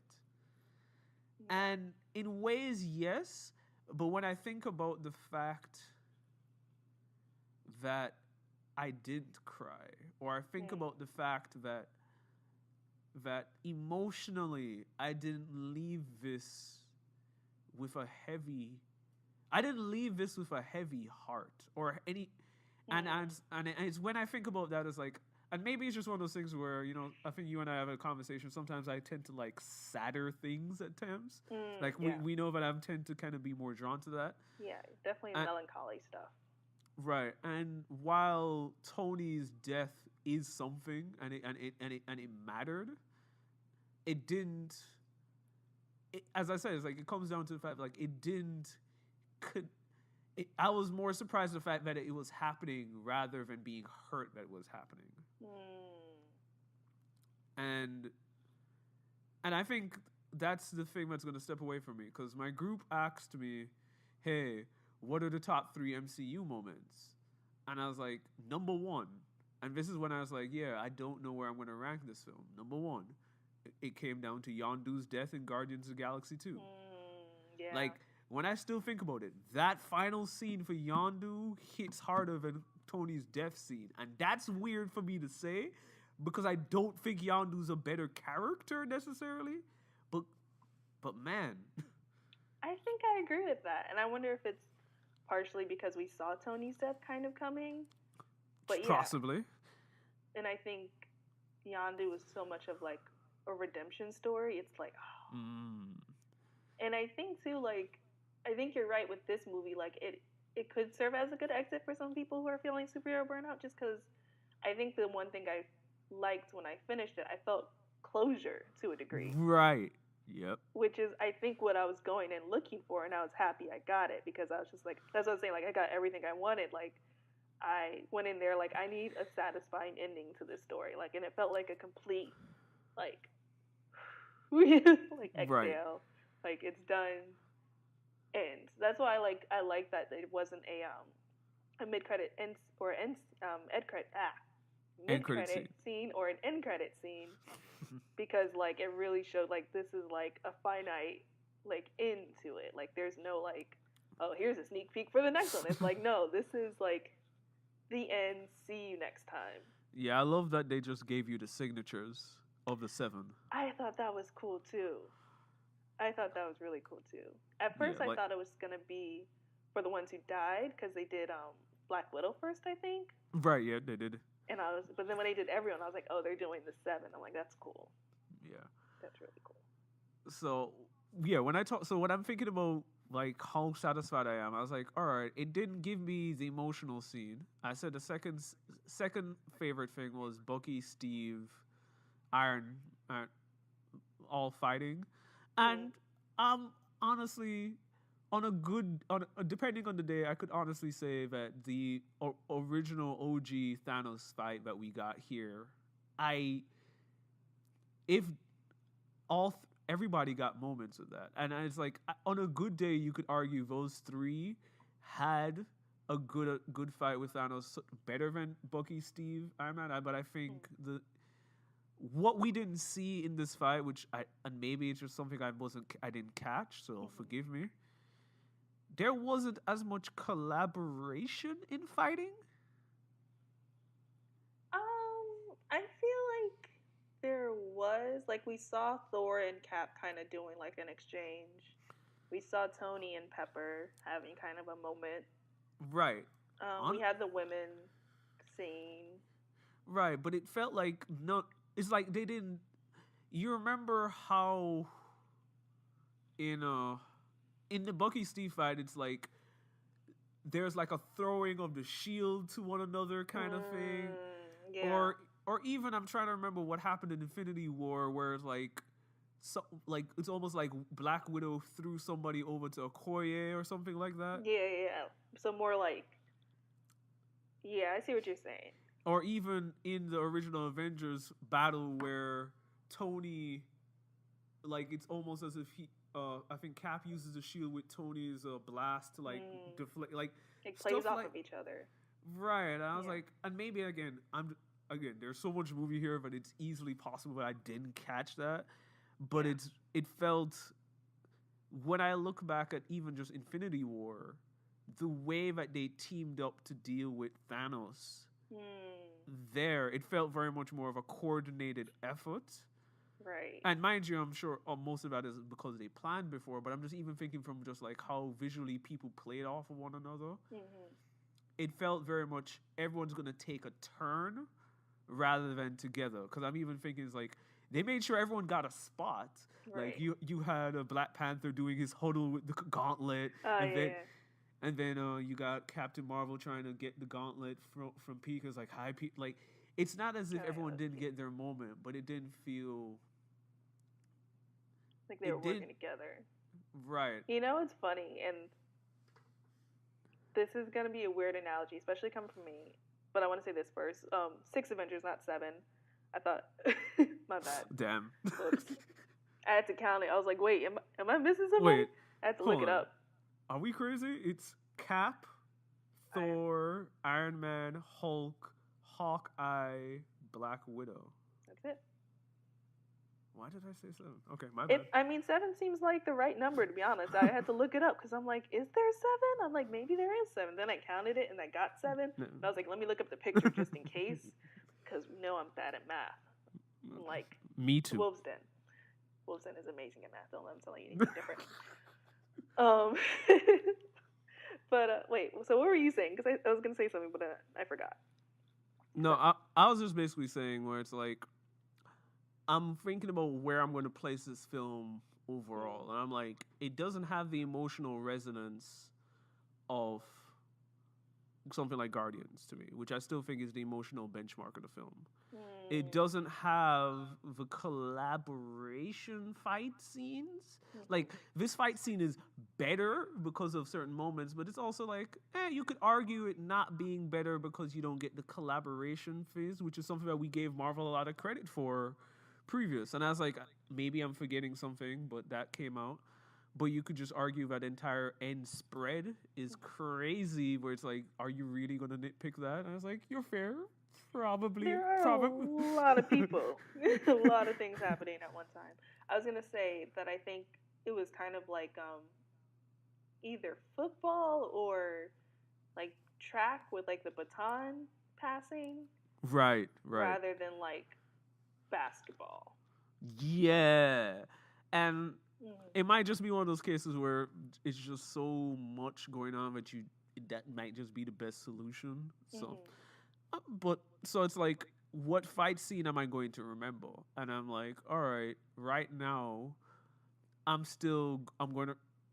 going back to the Cap, Bucky, Iron Man, and then there's the Thanos one, but it's like the Infinity War one I could still hold. And then I said this to me.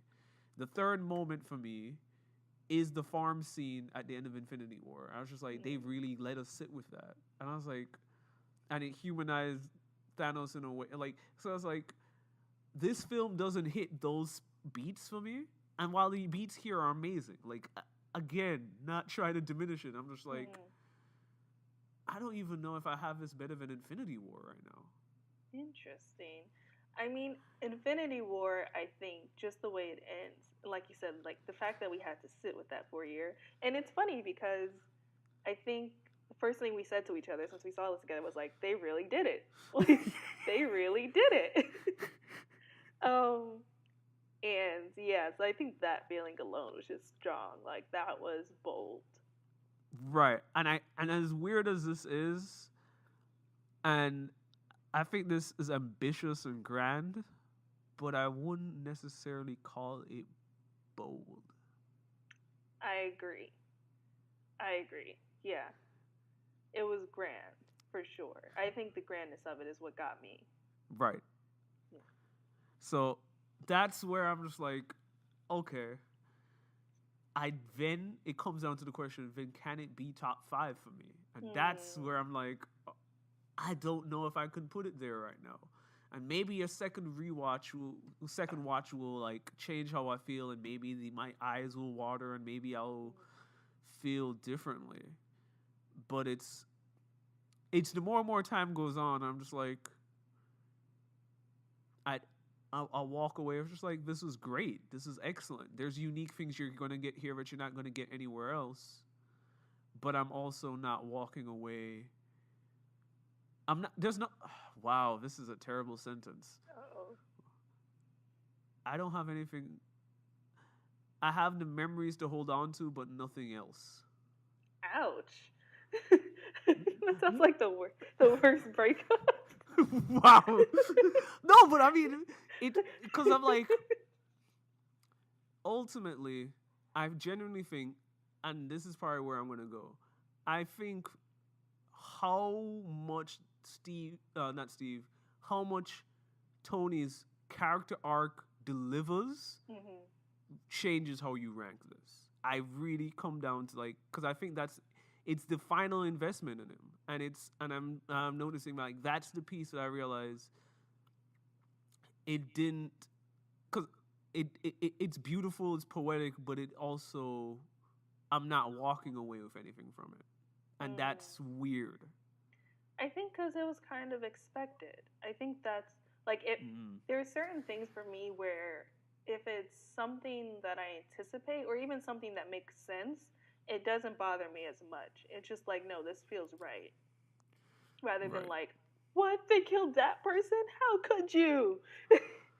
Like, there was no outrage in Tony's death. It was just like, oh yeah, of course. Right? Like, this is sad. Like, you're breaking my heart, but like, I saw it coming. Right. So I'll list my 5 as of right now, and it's probably different from the last podcast we did, but I'm just go for it.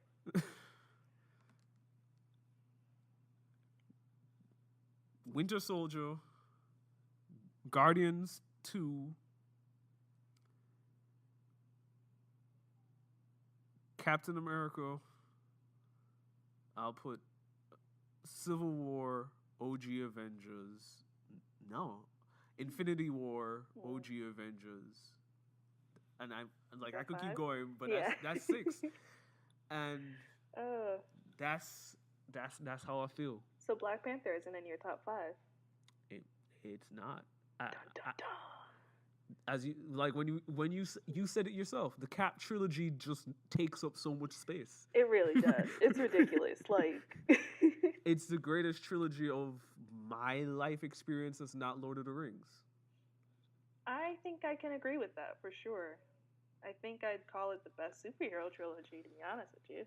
I mean, that for me is sure. I'm just thinking, it's like the greatest trilogy of my birth existence is Lord of the Rings. So I'm like, and I would have to go back and look at Lord of the Rings, and then I was like, maybe that's it. Like because I was like, I love the trip that we're going on Star Wars. I'm not going to go that direction, but the Cap trilogy is just something special. Yeah, I completely agree. It's still in my top 5, all 3 movies. I think Black Panther still stays in my top 5. And I think I'm between Infinity War and Endgame for my last. So Endgame does still sit very high for you. I think so. I think I need to give it a second watch though. So that's the surprising thing. So you definitely even have that over OG Avengers. I need to watch OG Avengers too, because like I don't remember it as much as I think I should. Like I probably haven't watched it since it came out. Okay, fair. So I think I need to rewatch it and then probably have like a renewed love for it. But even when it first came out, I don't remember it. But then I wasn't as attached to these characters either. But I don't remember it being like wowing me like First Avenger did. Yeah, I don't. Did I ever tell the story about what got me to watch the first Avengers? Did we ever talk about that? I don't think so. Do tell. In fact, you know what? Let's do that since we might as well make this more interesting. So, I don't think I ever really said this on the podcast, but I watched the original Iron Man with my mother. Loved, enjoyed it, and then I think we watched because Iron Man 2 came out in phase 1 as well. So I think we saw both. We became pretty much attached to Robert at that time. Oh, we did talk about this. Not on the podcast, but outside of the podcast. Sorry, go ahead. I mean, so much so as like we watched the Sherlock with him. Like we became I didn't. Yeah, we could talk about Marcus and movies in a different conversation, but suffice to say, sounds like a good podcast name. Marcus and movies. I'd listen to it. We'll get into that later, but suffice to say, but by the time Iron Man 3 came out, I wasn't really. I had kind of started tapping out. I think I would have watched that with my mom still, but I didn't believe that I had anything else to gain from the superhero movie stuff. And more so because I was just like, yeah, they're fun, but I was asking myself like the esoteric questions, like, do I even really like movies? What's the point? Like, I was really. Oh, was this the beginning of your movie journey? Yeah. Okay. Yeah. So yeah, you and I have had this off wax, and one day we'll have it on wax for everyone else to make fun of me. But make fun of you. Just learn more about you. But I remember I was just like, I don't think a lot of the blockbusters have anything for me. There's nothing for me to walk away with or hold on to or consider. And I remember my mutual friend of ours. He was on a previous episode. Mikael Simmons, he was in a previous episode with us when we did Black Panther a while back. And he was like, no, you need to watch Avengers. I'm just like, why? I don't really think there's anything there for me. And he's like, no, go watch that. Trust me. I was like, and then I think he said the words, it's an office drama. I'm just like, what? Of course he would. And I went and watched it. I'm just like, oh. I was kind of tripping. And that's what gets me, because if I have it right, that's what gets me to go. And I remember I go to Jamaica on vacation the next year, and I just catch up on all the movies I missed up until that point. And when I come back into Baltimore that year, and Thor: Dark World drops. Yeah. And that's what sets off the chain reaction. And then for me, it felt like from Thor: Dark World to about, people really think I'm crazy, but it's like from what drops after Thor: Dark World? I'm trying to remember, but right after that, Winter Soldier. Right, Winter Soldier, all the way through to about, I would go as far as until about, I think either. I would say Spider-Man: Homecoming. From then to there, I've never walked outside of a Marvel film feeling disappointed. I walked out like I felt I took away something, and in varying degrees. But it's like, for me, that's what this Marvel thing represents to me. Like it as strangely as it is like I went into these movies excited, and I've walked away thinking it's like there's nothing for me to gain from them. But it's like, no, while I changed my relationship with cinema. The thing that always stood out to me is like what felt like still blockbuster stuff felt like I had a lot of things to hold on to, and I think that's the weird thing about Endgame. Endgame gave me closure. Endgame gave me moments, but it's this second or third time where I'm walking. It's like, do I have anything to hold on to? Man, that's a bar. Wow. So you would say like watching the OG Avengers is the movie that like made you feel like I have to watch every Marvel movie that comes out. It was. Mhm. It really it made me realize, oh, I was bugging. Mhm. It's a perfect example of Marcus stereotypically saying mainstream stuff don't really have a lot for me to gain, and Right. then it's the equivalent of hearing like it's like when I first heard, wow, that's woo. Oh. It, I mean, I'll go that far. Mm. It's as Avengers is the same part equivalent to when I probably heard first College Dropout. I was like, oh, you can do the Mm. mainstream stuff, but still have some like actual substance to your Right. thing. Something that you can like connect with. Right. Mhm. Something you can chew on that's not just vapid. Beyonce. Okay, you just want me to get killed right now. I have nothing to say about the second greatest entertainer of all time. The greatest entertainer living, Oh, and okay, probably so even this not is living. Maybe. again. I So have to think second on that. greatest entertainer living is the second greatest entertainer of all time. That's all I'm saying. I'm not saying anything else about the work of Mrs. Carter Knowles. Nose Carter, but yeah, fine, whatever. We'll move on. You try to get me in So trouble. I had a similar thing happen with me, I guess, for getting into this series.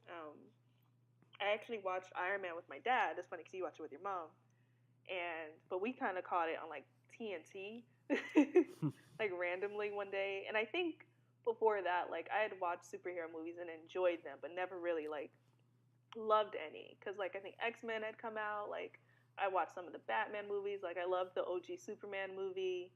Um, so like things like there were good movies, but nothing that I'm like I gotta go to the theaters to see this. It's like I'll watch it. I'll catch it whenever. Like I'll probably like it. I may not. I don't know.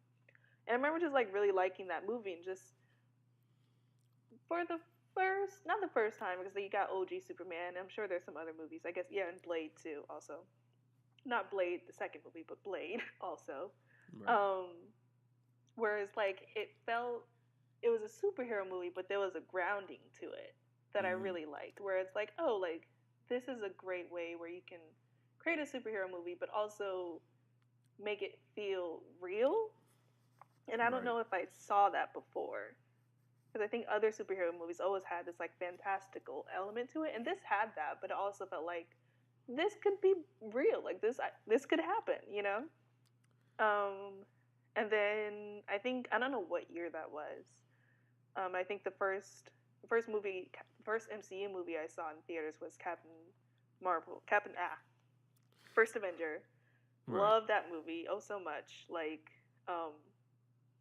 tell a little bit on myself here. I did not know Captain America's backstory, I so like, mean, you are like a bunch of everybody else. You don't feel shame. Don't let these people pretend as if they all knew. They're not.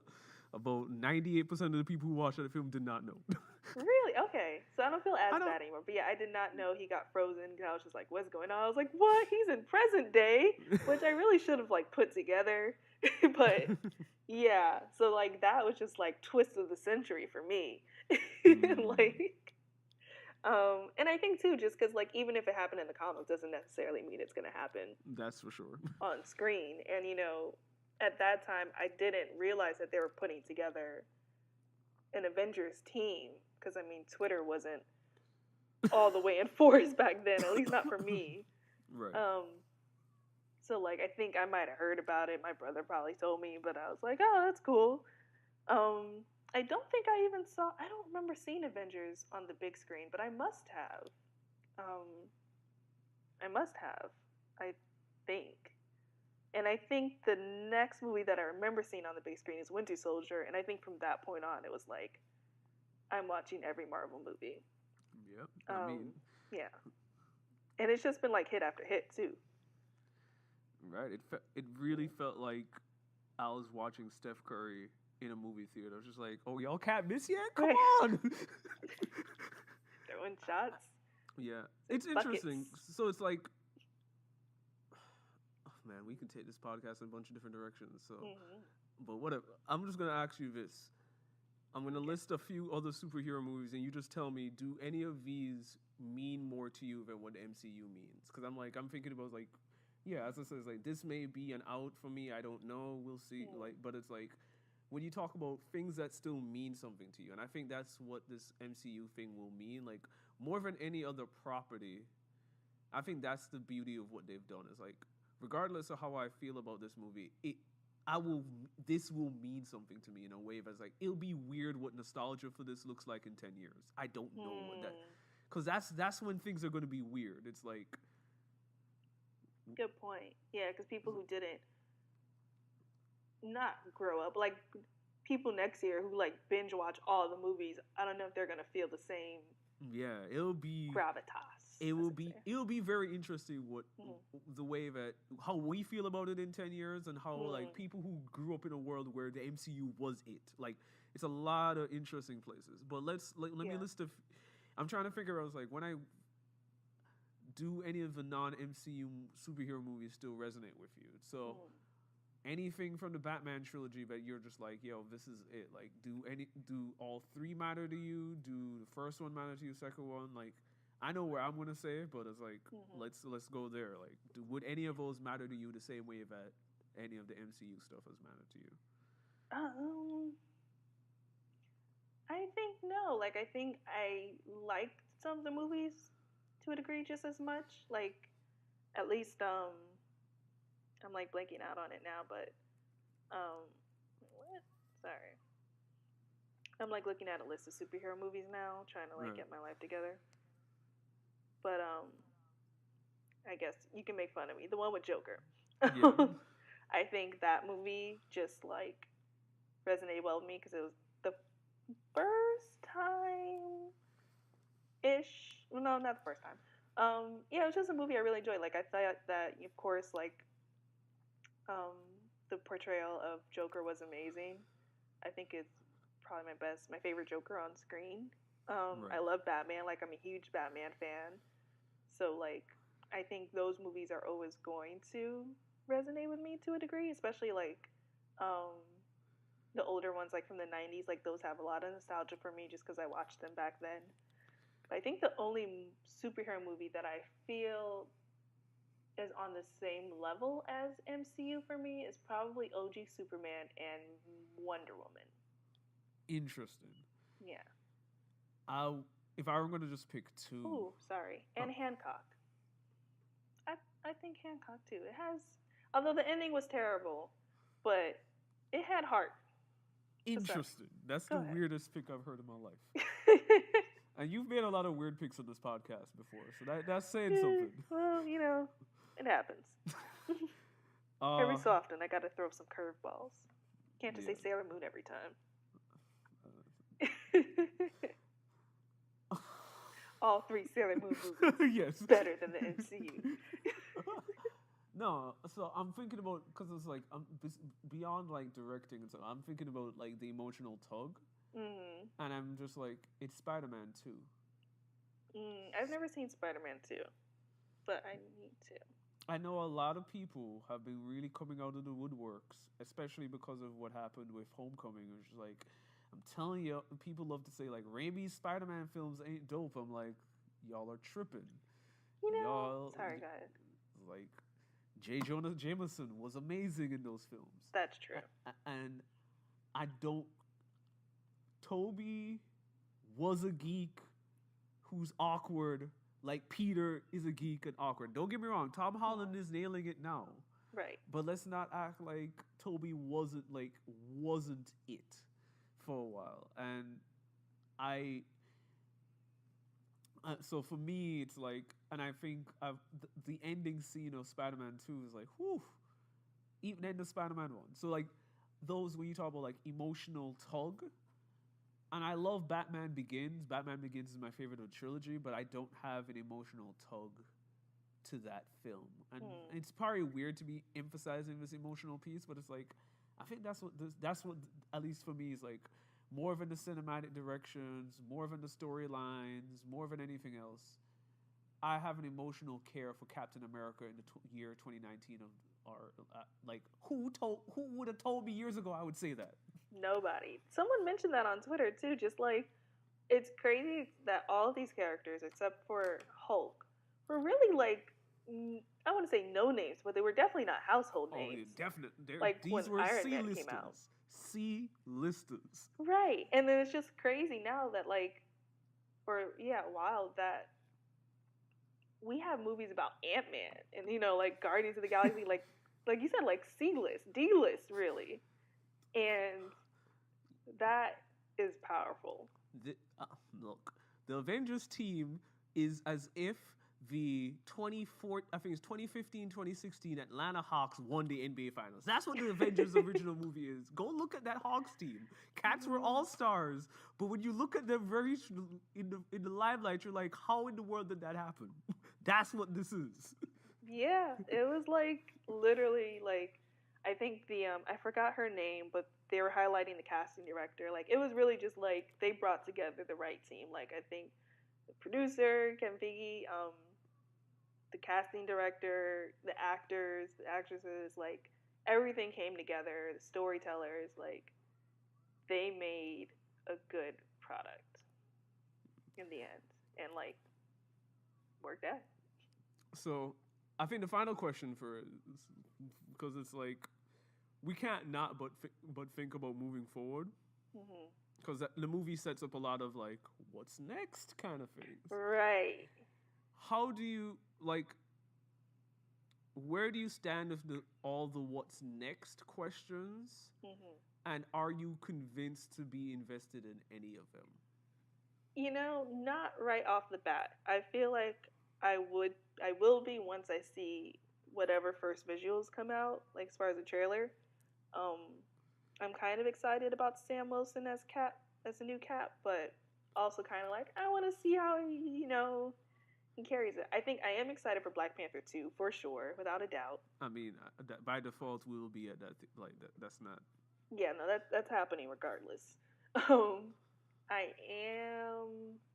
I'm not as excited for Captain Marvel as I want to be. Yeah, I think I want to see more of her. I am kind of excited for like this Ask Guardians of the Galaxy. I think that's cool. Yeah, I am there regardless. Like I have to see how Guardians 3 ends. Like especially that we know that Gunn is back, which there's a whole lot of issues with that. I'm not gonna step into that. Y'all can do Twitter fire over that. All I'm saying is that Gunn being back on that, and he gets Thor. It's gonna be a good movie. It's gonna be a good movie. Yeah. Like I have high hopes for that movie being good.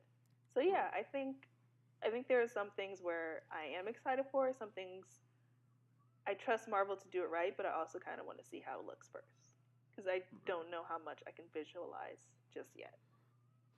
So, are you in a space where do you anticipate? Let's say that you see all the visuals. Do you think you'll go on another like let's pretend that tomorrow Marvel says this is phase 4. Do you see yourself going along with the phases like you and I essentially we did for the last 2 phases? Wait, one more time. Marvel and I see. So you mean like following it, like movie by movie? Like right, because like we essentially I'm there no matter what. Right, because that's what happened. Is like by the time we saw Captain America: Winter Soldier, we were locked. We were like, we are there, right? Regardless, that's what they did to us, and I'm like, now that we have this kind of mini lull, and even if you see other stuff, do you anticipate going forward if they announce Phase 4 that you will be as committed going forward? I think I'm definitely watching every movie. I don't know if I'm going to see every movie in the theaters because that's already kind of fallen off. Like, I ended up seeing Ant-Man and the Wasp, at home. I didn't really feel a need to go to the theaters for that one. Right.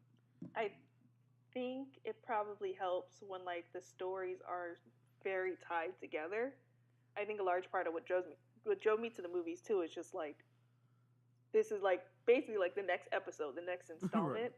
So like when things kind of fall out of order, it's like, I can catch that later. Like it's not Right. important in the overall scheme of things. As long as I see it before the next thing that's in like a major Right. plot point, then I'm good.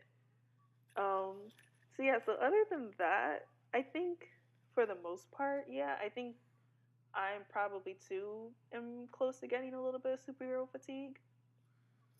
Not that much, but I mean, I think I probably would slow down a bit and like it'd be like a case by case basis. Right. And I think the majority that I'd see in the movies. Go Right. ahead. Sorry. No, I mean, I think you said it. I think I'm at the point where I'm treating every at least potentially treating every future Marvel movie the way I treat a DC movies. Like, you now have to convince me to get, as opposed to you had me. Now you Right. have work to do to Get get me me. back. That's what I say now. Mm-hmm. Let's. I feel like we do a podcast about nerd stuff, so we might just get excited and do it anyways. Like that's very like Very likely. that's staring at me in the face. So don't get me wrong. The irony is not lost on me. The other thing is that right now I was like, yo, if you put a Thor character in it, you're already kind of motivating me because I'm like, I'm curious what y'all gonna do with Valkyrie. I'll be a Mm-hmm. Tessa Thompson led movie. Hell yeah, I'll sign me up for that day one.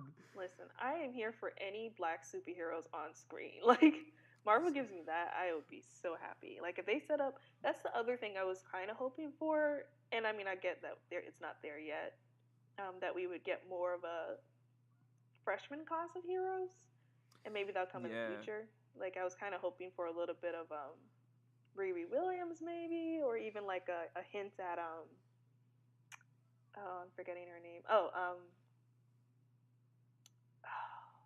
Well, Miss Marvel because I think they announced that they're doing that, the Pakistani Okay. American character, and then also um, the original Captain Marvel, who was shown in the movie as like Oh, Monica Rambeau.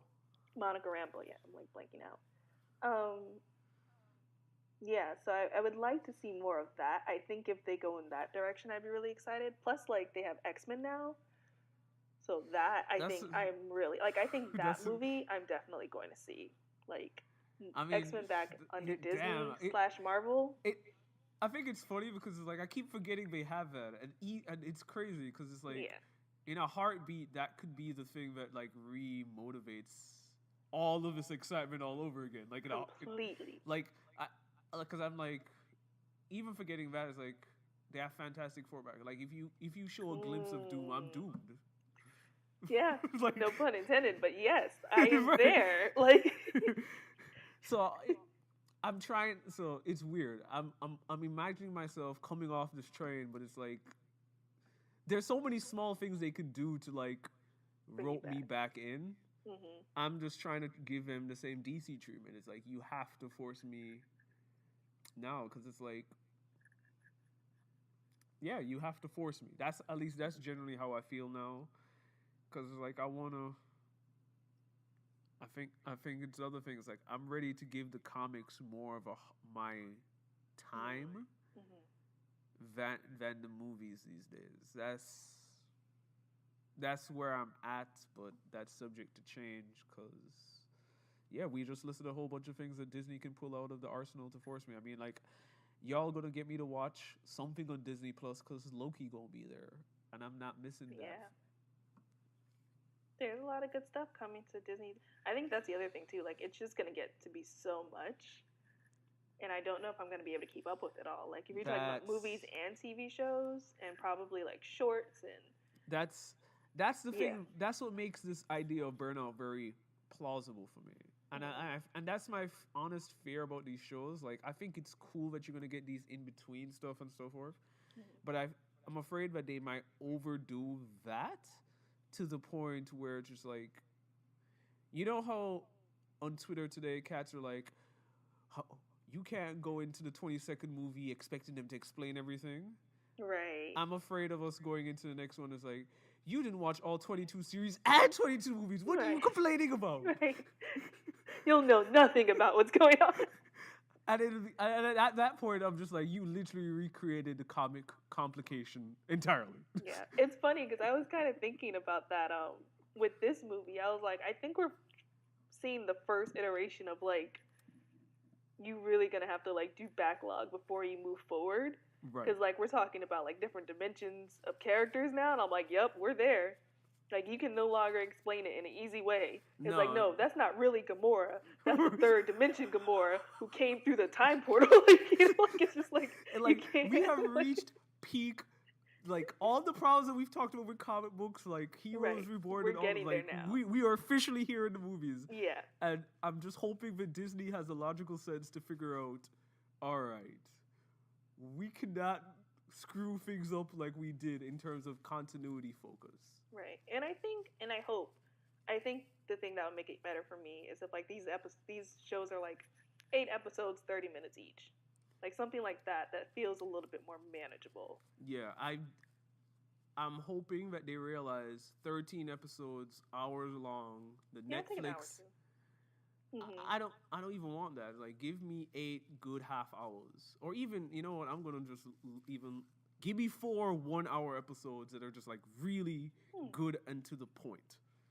I'd take that. Yeah, or yeah, I'd even do 8 like 45 minutes, like 4 to 8.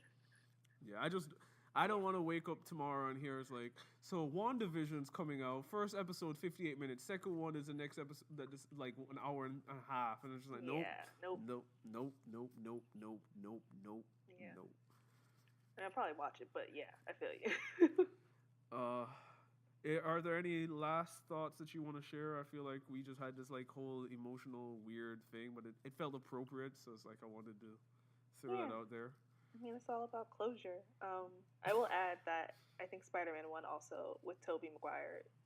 I would add that to my list too, just because that was probably the first superhero movie of my time, even though I was born after the 90s. I was in 91, but like first superhero movie that I not chose to watch. Right. But like, you know, that I was kind of conscious for, I was like, oh, like this is like of my generation, I guess. Yeah, that's what I was like. Yeah. That I was like, I liked. That was like felt kind of inspiring. Like, oh, like, and I thought it was a good Spidey at the time. I still do. I know that people don't believe that anymore, but I do. Last one I'll throw out. Where do you stand with Spider-Verse now? We've had that percolating for a few months now. What do you mean? Into the Spider-Verse. Oh, I love that movie. It was so good. Right. So we haven't mentioned that, and that's another one where you can talk about as like resonating, being emotional. Because I remember you talking about it and being very the same way that we talked about with MCU and like the way that you talk about Superman. I was like, you talked about it in that light. Yeah, I mean, I think I kind of just like blocked it out because I was trying to think of live action stuff. But yeah, I think that movie is up there for sure. Right. For emotions, like it's a good movie. It's so good. All right, so last words from the Kelly Rowland of podcasting. Hail Hydra. I'm never gonna get over that. I'm never gonna get over that. That was a moment I was just like, did they really just do that? Did they really just do that? I think that's always going to be something for you and me in light of, like, I'm not going to get too, like, sappy on this podcast, but I think about, like, you sent me those comics as a present when my life was, like, going wildly upside down, and it's, like, it's always going to, like, seeing that on the screen is always going to be, like, reminiscent of, like, that moment in our friendship, so, like, yeah. Yay! Good past me for sending you comics for Free Comic Book Day, which is coming up soon too. Also, so guys, send me your comic book stories.